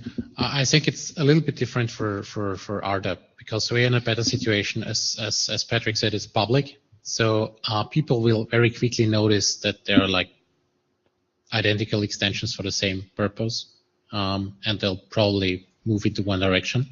And we are starting with the registry right away. We didn't have an extensions an EPP extensions registry when the EPP protocol itself came out. So it's a different situation. I hope we have skipped a couple of years with RDAP. So I want to add, I think one of the things that would be kind of useful for not making well, first off, I think we're beating ourselves too much up over EPP. I noticed that one of the people who runs around the IETF beating up on EPP the most is not in this room. He made a comment about it at the IEPG this morning, but for some reason he's not here. So if there are criticisms about EPP, I would like to know what they are so we don't repeat them and maybe fix them. I don't know. Is that a wrong thing to do? But I think the other thing is that one of the things that may stop us from repeating whatever mistakes we made is to have sessions like this.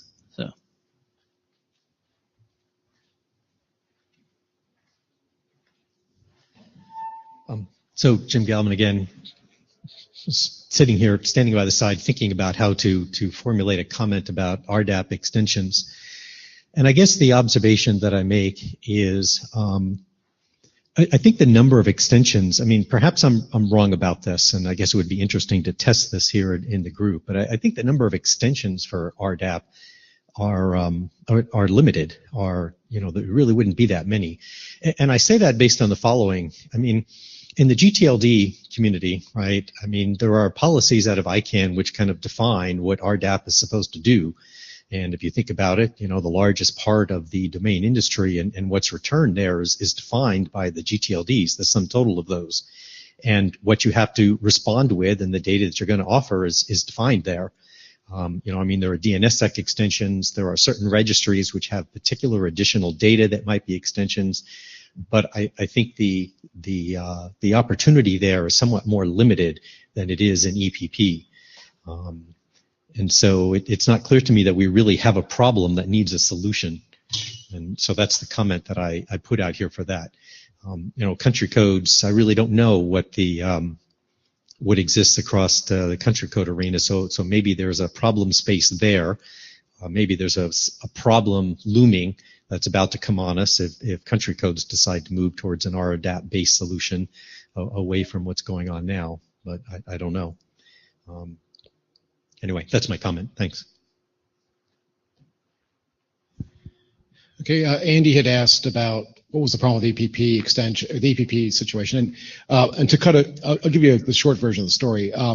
Years ago, I was in a meeting one time when I heard people saying, "I hate EPP," but at the same time, it had just been on full stay. It was like 2009. So I went off and I actually did some background work on what that was, and I'll spare you what I did then. But what it came down to was the reason why things were progressing the way they were was somebody had voluntarily implemented all of the extensions he could know of. This guy, Patrick, no, not Patrick, no, Patrick, his name was with an M. Yeah, I've actually never heard the name, so I don't know how to say it. But some guy had gone off and did his own, he did his public. And so the question to the operators was, since we could just pull down the code, it wasn't a problem for them, right? So they weren't concerned that there were a lot of extensions. It limped along because they would just pull down this piece of free code and it did everything. And that's kind of what, for those who think there's too many extensions, well, there are a lot of extensions. But we have code that does it all. So is it really a problem? The real issue I see, though, is that it's all the wasted effort of people reinventing the wheel, right? And we have a chance to stem that in this situation. And I'm not talking necessarily about an actual formal registry, but what can we do to prevent people from going off and twisting RDAP in weird ways, and then finding that two people twisted the same way when they could be together, except for like one bit off or something like that, and so on. It's more about a conservation of energy here, not than let's regulate this. That's kind of what I was coming to when I started the comment. Yeah, so Stack Overflow questions if you're trying to. No, just kidding. Well, there's the Weirds Working Group mailing list. I would say if you're thinking about doing an RDAP extension or you have a question about a status value, you think something needs to be registered, just send an email and you'll probably get a response. See, the analogous situation here was that we had lost the working group, but we had the mail list. Proverbridge has shut down. The mail list went on. That's why I asked the question. And what happened then was the mail list went off perfectly well with those who were there at the time. And because of the history of all this, the industry blossomed around it, and all the newcomers who then now had 5 years of experience by 2009 didn't know the mailing list. So the question is, keep the mailing list alive. Don't just, and I don't mean just keep the list running. I mean, make sure people know about it. Okay. So, so it'd probably be useful to send implementation updates, or if you've got a new implementation, send it to, it's not like I don't even know who moderates that list anymore, but I doubt you'll be, unless it becomes extremely high volume, I doubt no message is going to get moderated. But I think that in conjunction with things like this will keep it alive. I mean, the fact that we have the ROW now could be a place to advertise the mailing list existence. We didn't have ROW for EPP. Yeah, that was a vacuum we had. Yeah.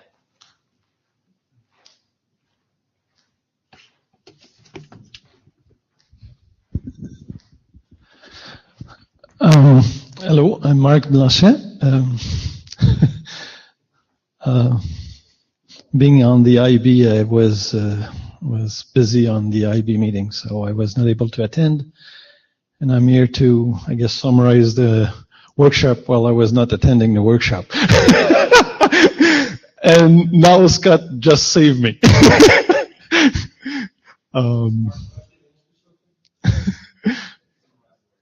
Well, it looks like we're finishing the discussions unless you have other additional, topic to discuss where, since I was not attending, I don't know what they are.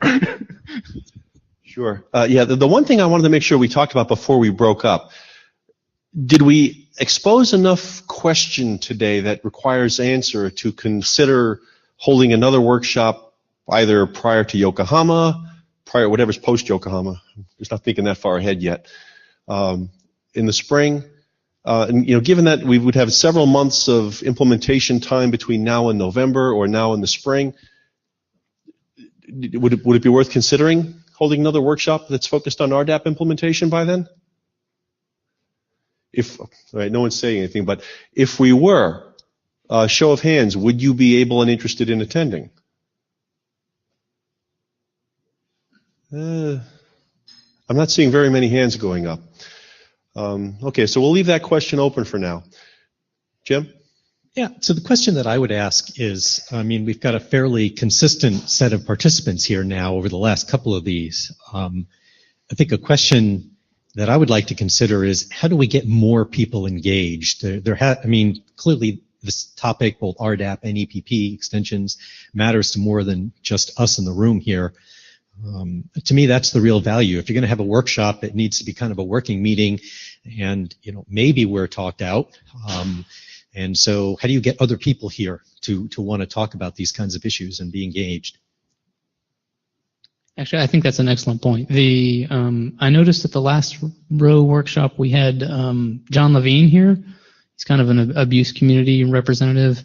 That was kind of cool, but I think it's all just registry operators here, right? So it would be interesting if we had some people from the abuse community and maybe from the law enforcement community here. Yeah. Now, I wouldn't be surprised, and I'd ask maybe Gustavo or someone or Mark who had attended the ICANN meeting in Buenos Aires. Who was in the room when you all did the profile conversation? Scott, just a comment regarding this security community. The IETF just started a new working group called DOTS. And it's true. I know because some certain people from Brazil is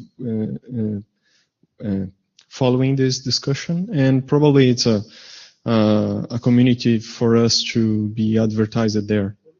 DOTS. It's for the exchange of DDoS signaling information. DDoS signaling information. I know you guys from VeriSign, but I know there is some crossing because of getting information to signal to. So. Yeah, so the question of venue and publicity and timing, has been one that I've pitched out here as an open question ever since we started having these conversations back in 20 whatever it was about a year ago.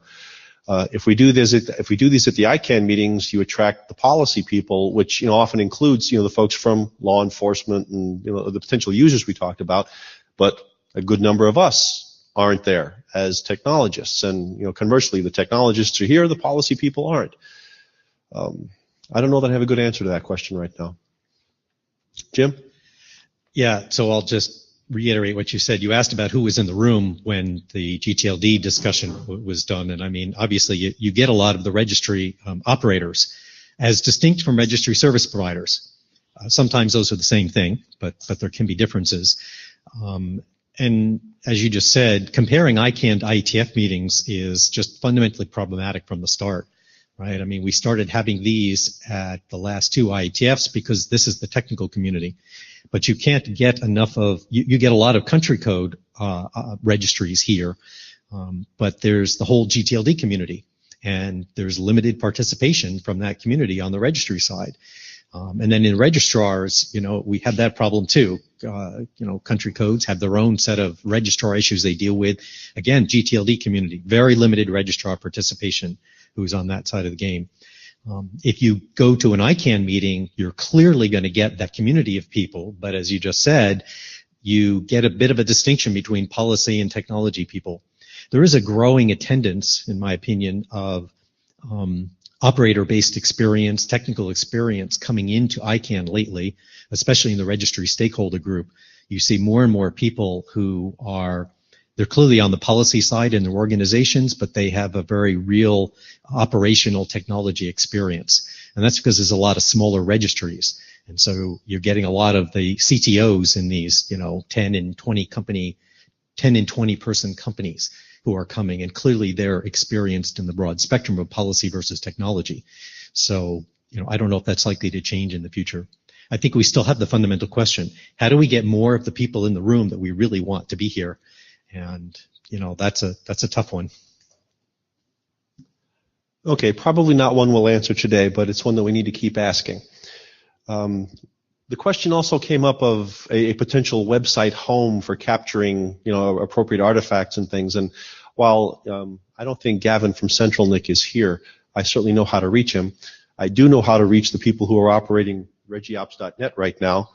So we can have that conversation and see if there isn't a good place, to build out a page or a wiki or something, so that people can start to contribute content, that describes your implementations, your software, your experiences, and whatnot.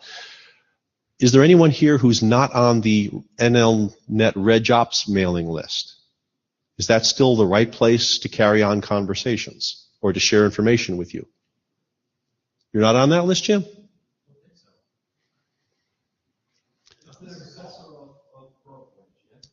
Kind of, yes. It's RegOps at NLNet Labs.